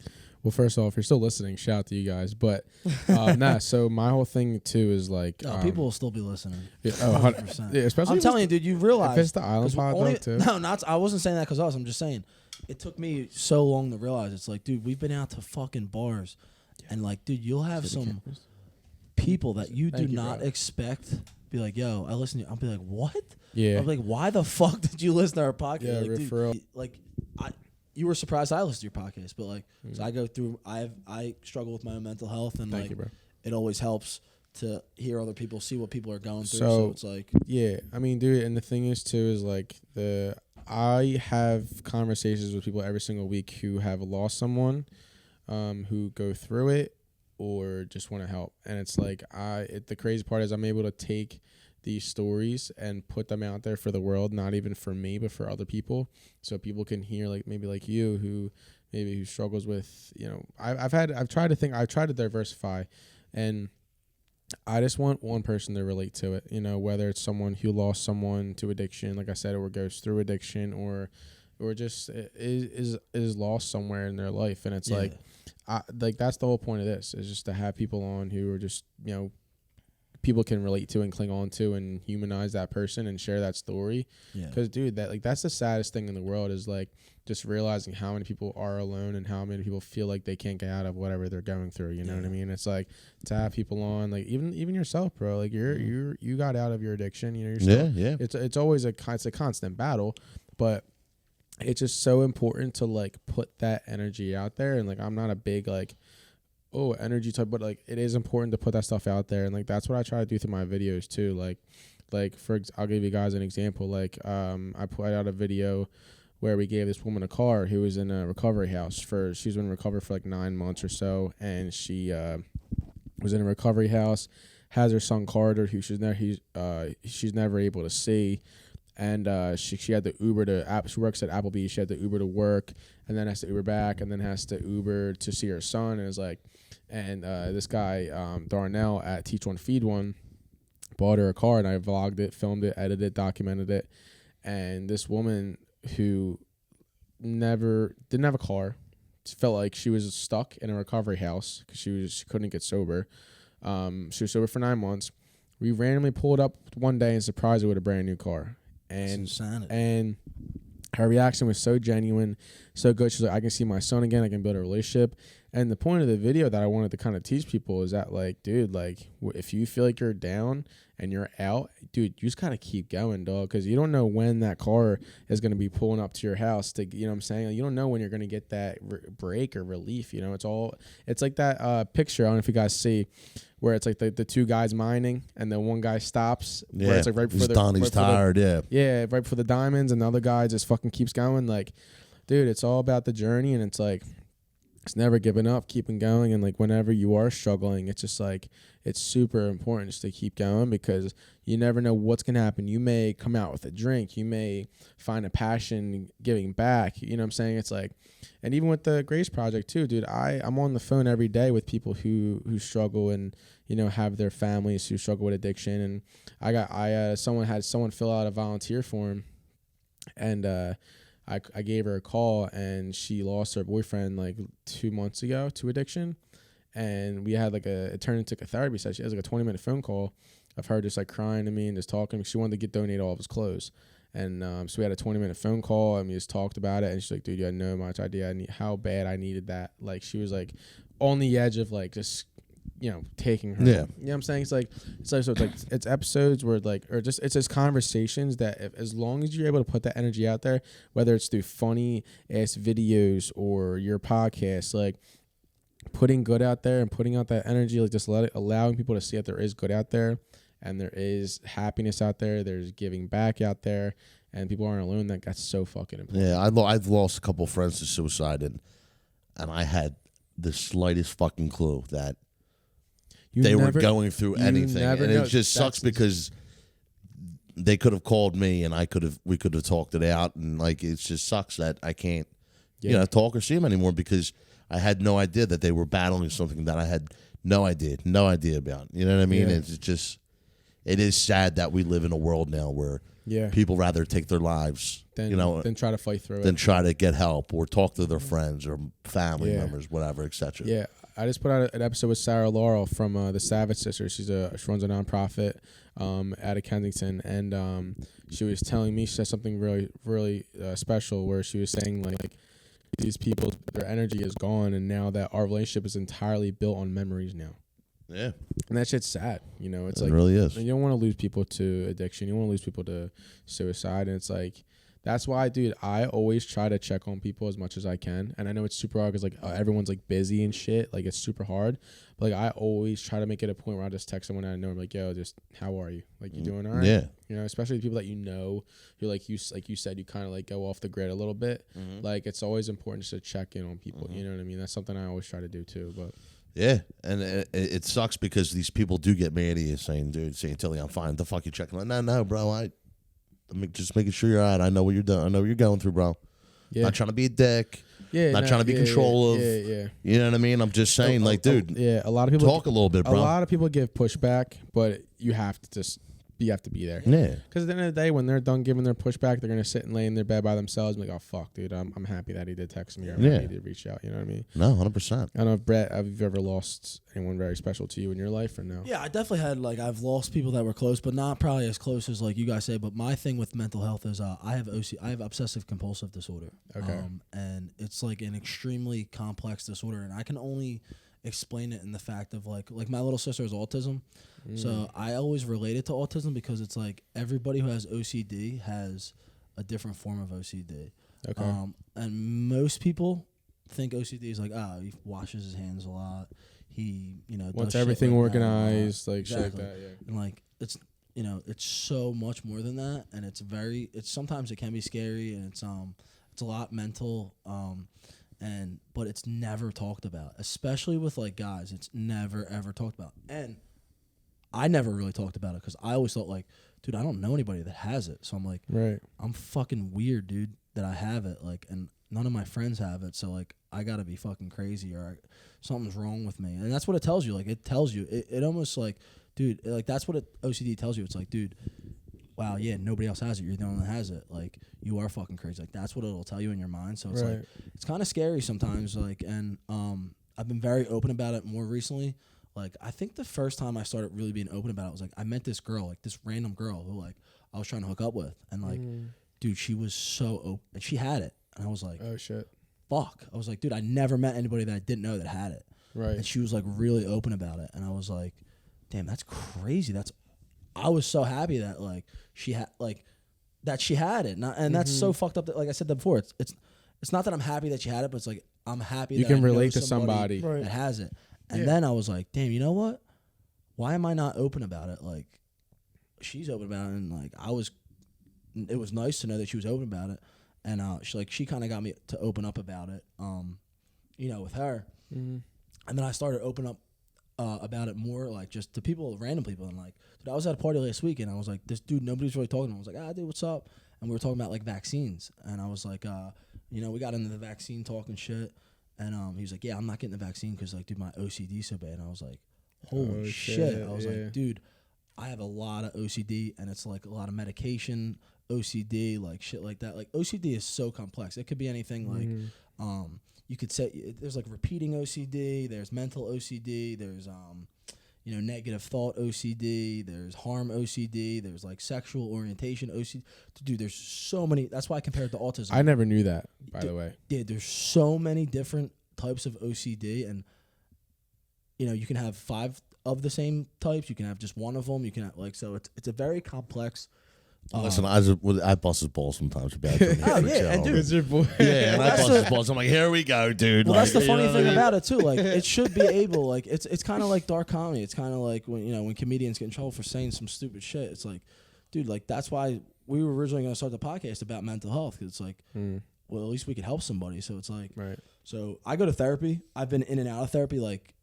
Probably like in the last 5 years. When I'm feeling great, I don't go to therapy. When I'm feeling down, I go to therapy. Yeah. And it helps. And dude, the other thing is too, like, and it's not just so I have OCD, and I try to be more open about it. And like, I would say to you, like, you should try to find somebody. Like, I'm not an expert in it. I just have it, and I can talk about it, and I can explain it. Yeah. But like, you should definitely like try to have somebody on the podcast that is like an expert at it. Like my therapist has OCD. Yeah. And it's fucking awesome because you can't have a therapist that's helping you with OCD that doesn't have OCD. I don't think you can. Like, there's people that go to school for it, and I'm not undermining that at all, but like, you can't really help somebody with OCD unless you actually know how it feels to have OCD. Right. Yeah. So it's like, it definitely helps to know people that have it so you can talk about it. And now I know a ton of people that have it because I'm very open about it. And like, I can help people about it. People help me about it. Like, and like, I know people that have it. Like, I know people that have it that like aren't about it, and I'm like, yo, listen, like, I'll pull them aside, be like, dude, you don't have to say anything. I don't really give a fuck. But I was like, if you ever need anything, like, because I've been really bad with my OCD, and I've learned so much, and I've gotten help, and it's like mine's very under control now, and like, but it's like a roller coaster. Sometimes it's bad, sometimes it's good, and it depends what's going on with your life. If you're going through a lot of negative things, it gets worse. If you're a lot of positive shit's happen, it gets better. Yeah, it's kind of like anything, but it's just nice to know that that fucking you can help somebody with it. You can help somebody, and then someone else is and there. that's like with your shit, like you never know who you're helping and stuff like that. So and then it ended up being like I would be more open about it, and then it just other things come about it. Like now, all my friends hit me up. Like I'm the person that people go to of my friend group for like mental health shit. Right. But like when people come to me for addiction shit, like I don't know what the fuck I'm talking about. I've never been addicted to anything. Yeah. I've had some issues, with family members, addiction and shit like that. But like I'll be like, oh, dude, I gotta call Santilli. Like he knows all about that shit, and he'll explain it to me. Like, but now we all now my whole friend group 5 years ago, We never talked about OCD. We never talked about depression. We never talked about anxiety. Now it's literally the main topic of like half of our conversations. Yeah. Yeah, like, that's all we talk about now because because we don't. Cause some days I'll help him, some days he'll help me. It's like it's so crazy how like we can all help each other. Bro, it's one of the loneliest roads because you're opening up a conversation that wasn't opened up before, so you're afraid of what people are gonna think. Oh yeah, well we live in a world now where everything's judged. You're judged by everything, the way you look, the way you act, and everything. So like when I got in a new relationship, you know, I'm going out with this girl right now. I made sure to tell her who I am as a person before she ran out on the streets and she heard it from like Joe Blow or fucking, you know what I mean? I like to like, before I get committed to a relationship, I want her to understand my past, the way I act, the way I am. Like, I don't want her to be blindsided by something and she freaked the fuck out. Right. So, you know, everything is good right now with her. So she's accepting of my past. She understands. Right. And I told her, you have nothing to worry about. Like everything's is I say Gucci Liberace. Everything's good, dude. Like everything's fine. Yeah. Like, dude, you know what I mean? I always say communication is key, and it's so fucking cliche. Absolutely. But it's true, dog. And it's like if you're open about it and you're open about your past, and she accepts you for your past, then you found the right one. And 100%. That's what it's all about, man.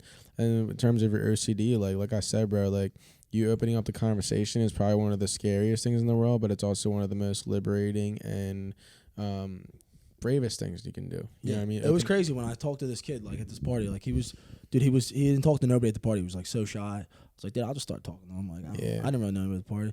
And like Santilli was at the party too. Dude's face like lit up. He literally grabs his coat. He's like, yo, this kid has OCD too. Like he literally like has the same one as me. Like all this shit. And I'm like, and you guys can talk about it. That dude's like, and he was like, never met anybody that had OCD. And like, dude, it's so many people have it, and so many people have it that don't even know they have it. Yeah. Like I talked to my one friend about it, and he was like, dude, wait, that's OCD? And I'm like, yeah, that's a form of OCD, dude. And he's like, holy shit, dude. I thought I was just fucking crazy. I have a story that I always say, and it's something that like really struck with me, and it was one of my first weeks out in Kensington. So there's when we go out, we just like bring a bunch of cars, we all pull up, set up tables, we give out food, clothes, whatever. There's this guy there, normal ass looking dude, and he walked up. It looked like he was like kind of like scared or something, and I'm like, I don't know what's going on. And he walked up to us, and I was like, yo, like, you all right? You good? And he's like, yeah. I'm like, are you here volunteering? He's like, nah, but I can help. I'm like, well, like, if you're not here to volunteer, like, you know, you want any food? He's like, no, I'm all right. I'm like, I'm kind of confused. I'm like, why the fuck's this dude here? Like, straight up. And it comes towards like the end, and he's talking to one of our volunteer coordinators, or one of our volunteers, and this dude just starts breaking down, and I'm like, what is going on? The guy tells me, yeah, dude, like this dude's trying to get clean. Like he just didn't know where to go. He had no one else to talk to. Like he was just scared and wants to go get clean. And we got him right to a recovery house that night. And it always fucked with me because the dude was like kind of bawling his eyes out because like we were that one resource for him to get clean and to get sober and then get to a house. And I just sat there and like if we never approached him or said anything, like he would have never spoke up about it. So it's like, to me, it's like the valuable lesson I learned is like it's always valuable to just speak up, whether it's like if you want to tell your girl how you feel or tell her about your past, or you want to tell someone that you have you want to be open about a certain disorder or whatever you want to call it. Like if you want to, like, it's just being open about who you are and what you're going through is huge, dog. And it's like 100%. And even Rob, for you, like losing your, having your brother suffer addiction and losing your brother to addiction, like that's something to be super open about because it's something that A, no one can use against you, and B, something that can resonate with someone else and they can reach out to you. And let's say like if someone's sibling is currently going through addiction, like they can be like, hey Rob, like my brother is going through addiction, my sister's addicted right now and I can't find her, or I don't know how to get to her, what was your advice be? And that's what we did with Angelica's episode, where her brothers, they're going through addiction right now, and her and Rob had a beautiful conversation about how would you go about it, what would you do. And you know what I'm saying? And the point is just like being open, and Rob was very open with me, and that's why he's sitting next to me on this podcast as a co-host, because he was open about the things he struggled with and the things he went through, and now he's able to help other people, you know what I mean? Absolutely. Yeah. So just being vocal is just like so huge, and if someone has something to say about it, like straight up go fuck yourself. Like, I'll be nice, I'm a nice person, whatever, go fuck yourself, like straight up, because like it does, like we talked about earlier, like that shit doesn't register at me. Like just talking shit about somebody who wants to try something or someone who's going through something, like go fuck yourself. You know what I'm saying? I always had the last laugh. He gets mad at me because I kind of get like lippy with people. I kind of get mouthy with people, and I'm just like, dude, you don't understand. Like we put up with some fucking bullshit. I'm fucking standing up for ourselves now. You know what I mean? Like, yeah, that's a tough point I'm getting at is standing up for myself. Just like in terms of whatever, I won't get into the details, but like we can do it off the pod. But like just standing up for yourself is so important. Whatever you're doing, whatever your brand is, quote unquote. Standing up for yourself is huge. You know, 100%. There's only so many blows you can take before, you know what I mean? I get fucking pissed off. Like, not saying that I would ever hurt someone, but like, you're going to get a piece of what I have to say. And if you don't like it, then do me a favor, go get the fuck away from me. It's hard, man. You know it's something that I struggle with. Dude, you're going to see. And it's good to know that, I'm sorry for your loss, but it's good to know like how you were open with the camera and shit. It's like I don't have experience with that. Yeah. But you know how many people have said like, dude, and I'll straight up tell them like, dude, I don't know what you're going through. I've never had a brother that went through an addiction. Mm-hmm. So it's good for you to be that open, because now I can be like, oh damn, dude, I was on like every time we do a podcast, I consider the people we did a podcast with like a friend or a resource. Yeah. So it's good to be like, I can reach out to him now and be like, listen, dude, my his brother just got addicted. Fucking, he needs some fucking help. I don't know what the fuck I'm doing. So can you at least talk to him for a minute and see if you can fucking help him? It's just good to know that shit like that.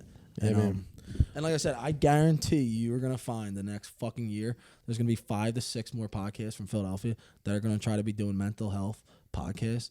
And it's just because that's the way the world's going. And mental health's getting so much worse, especially because of this pandemic. So it's just, I don't care like, dude, it's all whether you stick up for yourself or not. Do not stop doing it, because I know for a fact you're helping people. Appreciate that, dog. And dude, I started this podcast because of fucking COVID.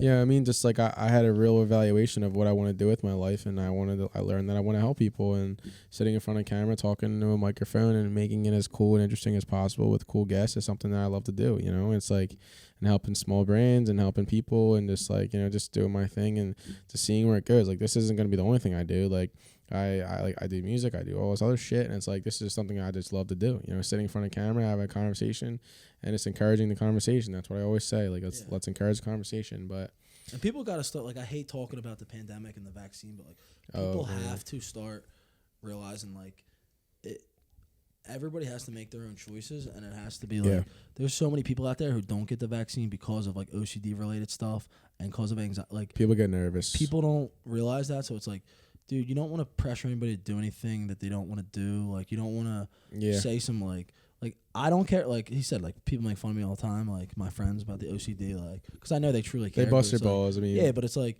like a lot of people say like, oh, dude, I have OCD. It's like because I have to keep my fucking shirts yellow and red. You know what I'm saying? So it's like that doesn't offend me at all. Like, I think that's funny, but it's like you never know what you're saying in front of people and who it can offend. Facts. So for sure. You always learn shit. Listen, like, I guess we'll end off with this: lead with love, be kind, always check up on your friends. You never know what someone's going through, and find your passion and fucking run with it.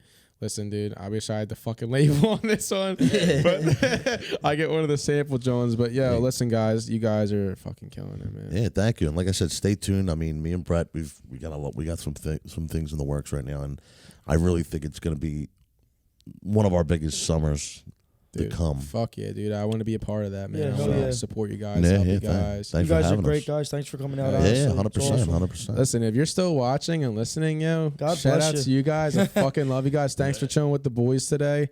It's a very cool, fun episode. I've laughed a lot, dude. This is fucking hilarious. Yeah. You guys are cool ass dudes. I'm happy that we can now consider each other friends now. And, and like I said, I want to work with you guys business wise. I want to work with you guys in the future and help you guys any way you guys can, because I see you guys have something great here. We were talking about too. We want to, when we come back, we want to have you guys on our podcast as actual guests.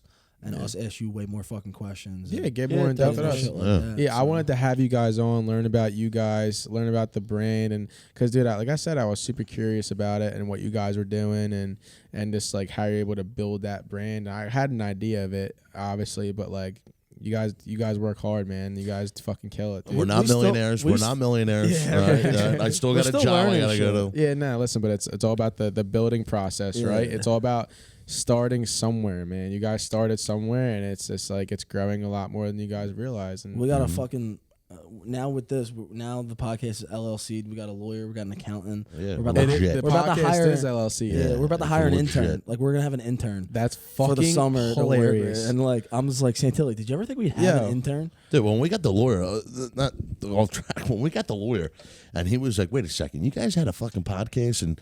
You did all this explicit shit, and you didn't even have like an LLC or something to back you with. I'm like, no, dude. He's like, you two were by far the dumbest dudes I've ever met.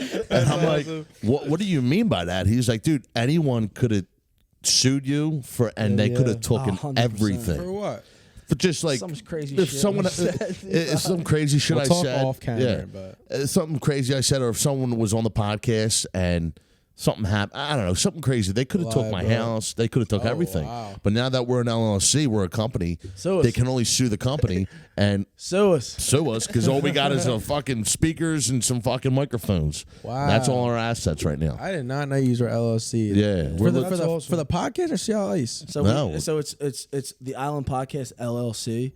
But it's with the dude. We're a it's legitimate so company, complex. And you haven't put out a pod in like 5 months. That is so fucking funny, dude. We just realized, dude. We used to like. We created a brand, not a podcast. It's a brand. Yeah, it's a brand. A brand that I have on my back for the rest of my life. Oh yeah, he's got a tattoo. I got a tattoo. Wait till you get a tattoo.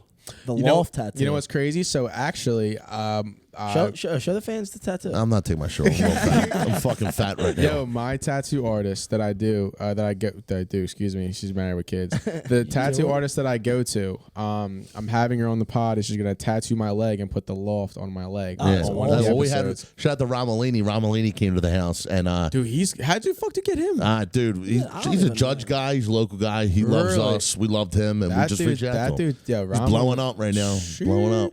I think I tried going to him, and he gave me his price. I was like, yeah, I'm good. Yeah. I'm like 19. I'm not good. Yeah. So he books out for like 3 years. Like you can't. Yeah, dog. He's fucking crazy. Jesus Christ. He tattooed me live while we were doing the podcast. That's fucking sick. And dude. I have Fran. That's what we're gonna do. And the tech guy on me for the rest of my life. Yeah, he's got all of our faces on us, and I was like, as soon as he got tattooed, I was like, dude, you're a fucking idiot. Dumbest I hope thing this ever. podcast falls apart. Yeah. You guys should chalk it the next day, yo. Yeah, 100%. It was fucking great. All right, well, listen, guys, I'm so happy you guys listened. It's a fun episode. It's a great episode. Yeah, real quick cheers. Cheers, boys. Cheers, boys. Salute. Cheers, boys. Happy New Year. Cheers, All right, guys. good Happy luck this New year, Year's. right? And we'll cheers to good luck and success and Before I leave, happiness. someone told me this when we started doing this, that everyone thought it was a joke, but the guy told me, he said, this drink is going to be as big as you guys make it be. As much work as you put in. Fair enough. I said, what do you mean by that? He's like, if you don't put no work into it, no effort in anything you do, you're going to be nothing. But if you guys put the groundwork in, you hustle hard, it's going to be the biggest fucking thing that ever hit the fucking market. Hell and yeah. we hustled our balls off, and Listen, dude. it was fucking, it's huge. I'll say this to you guys right now. Don't be satisfied. Yeah. There's always more growth, right? No, 100%. You guys are fucking killing it, but guess what? You guys can do better. You guys can do more, and you guys will do better and do more. And yeah, fuck it. It's gonna go East Coast, 2022, baby. Midwest, Central. LAT. Coming to We should do another podcast here with some bartenders. Yeah. A little porn set, you know. Yeah. You gave me, I'm not gonna lie, dude. I kind of was putting that idea in my pocket. I'm like, you want to produce this episode? Yeah. All they gotta do is press the fucking button. You know? Do it. Dude, do it. Get a bartender. You guys both drink, dude. The Just Loft get a after bartender. hours. Bro, Yeah. I'm gonna need you, dude. We're gonna have to fucking sit down with some ideas, dog. Yeah. You gave some fucking gems tonight, dude. Real shit, dog. You just be like I said, dude. Dude. Now that you have like Dude, you got so much potential with this podcast. I hope you continue to do it and succeed. And it's fucking, like I said, it's helping people, but you could also have fun with it, man. Like obviously you guys already are, but you just get too. That's actually an angle I've been trying to do. I don't want to be super serious all the time, because then it gets like, okay, it's like, now I know, oh, I'm tuning into the LOFT, it's gonna be fucking, all right, I'm gonna cry. I want it to be like kind of fun and like kind of joke around, laugh. You know what I mean? Joke around, have a good time. stories. Exactly. Man. I think you should do like I said. I think it's both. Like I think one episode you should do like where you want to. I come and I want to cry. Yeah. And then one I want to come. It's like I want to come and fuck around and laugh. Bro, dude, I edited my last clip of girl Sarah Laurel, dude. I cried editing it. But it was so sad. The shit she was talking about there, I was like, fuck, man. But then you want to have fun episodes. Well, people need that, dude. No, because nobody does it around here. Yeah, exactly. Who's talking about that shit around here? Nobody. That you can relate to. Nobody No else. one. Every podcast we've been on. It's all been fucking. None of it's been serious. It's all been fun, trying to get famous, trying to do this, trying to talk about this. Nothing's ever serious. It's like, dude, as you get older, it's like you gotta talk. Yeah, but especially males, dude. Like you gotta talk about. You know what I'm thinking we should do now? Like you should have like I think you should do an OCD episode. I think you should do like a breakup episode like with girls and shit. You should. I think you should come on the OCD episode. Yeah, I'll do it. Like I said, dude. I hope we continue to talk. Dude, we were gonna have one episode where we're gonna have our ex-girlfriends on the podcast. Dude, we're gonna do ex-girlfriends and moms. Oh my God. Yeah. We were gonna First of all, I don't think we could fit all of them in this. Yeah. To begin with, so. We were gonna do an ex-girlfriends podcast, and then we were gonna do a moms podcast. Have all our moms on. The ex one's probably never gonna happen. The moms one's still in the works. See, that would work for you guys, because that would not work for us. Not us. There would be physical abuse going on. Oh, 100%. I probably would get my ass beat by my ex. She fucking knocked me the fuck out. Who's Franny and Buttle's ex? Franny's is We see it all our time out. Oh yeah, I'm not saying that. We see it all the time. Who's Buttle? So fucking. The one girl chick from Avalon. Yeah. Oh, dude, but you gotta have an ex. Dude, but I'm thinking maybe have it in public though, so you don't get beat. So what we should do is we should link up, and then we'll get the sarcasm one. I really wanted to do a collab where a bunch of podcasts get together. He even, not Brett, but Sarcasm wanted to do like a mega podcast, get all the podcasts together. I think that'd be awesome. But I want to do something for the cooks. We'll do like a cook-off. We'll have all your local. You'll get your favorite cook. I'll get our favorite cook. And we'll have just a cook-off. So we'll just bullshit. You drink. should do this. Bullshit drink, and then we'll see who's got the best fucking trap kitchen. I say you do this On the map. You know what I mean? that. Could it be baking? It could be bacon, anything. I got dibs on Meg Doc cakes, baby. Oh, dude, she's unbelievable. She's my good. girl. I was supposed to have her on this week, but she has COVID. So She I hope was she very feels good. She better. does got some of the best butter cake hands down. Don't you have COVID? Every time Santilli used to fuck with people during COVID. He'd be like, bro, dude, yo, I hope you guys don't mind. I have COVID. And our guest would be like, Omicron is the What the biggest joke, fuck, dude. dude? Dude, my sister had it over Christmas. What did you see that conspiracy theory? I know, the conspiracy theory where the guy he spelled COVID out, COVID, and then he hyphened it out. C stands for Corona, O stands for Omicron, I stands for this new variant that they just found out in fucking France. It's called like IHPC. D stands for whatever the fucking So D it's a one. 5-year period. Yeah, and then after that would that, be so wild. and then after that, there's supposed to be, It's probably fucking true. and then after It that, is. there's supposed to be a world war. This is like repeating history. Before we Why get you into gotta end us on an Before- anxiety? I'm just saying. Now I no, have anxiety. But but I was watching it for like a half an hour, and I'm like, dude, I'm so vested Thank in you it. for I might as watching well the just LOFT. like, Peace. bye. World War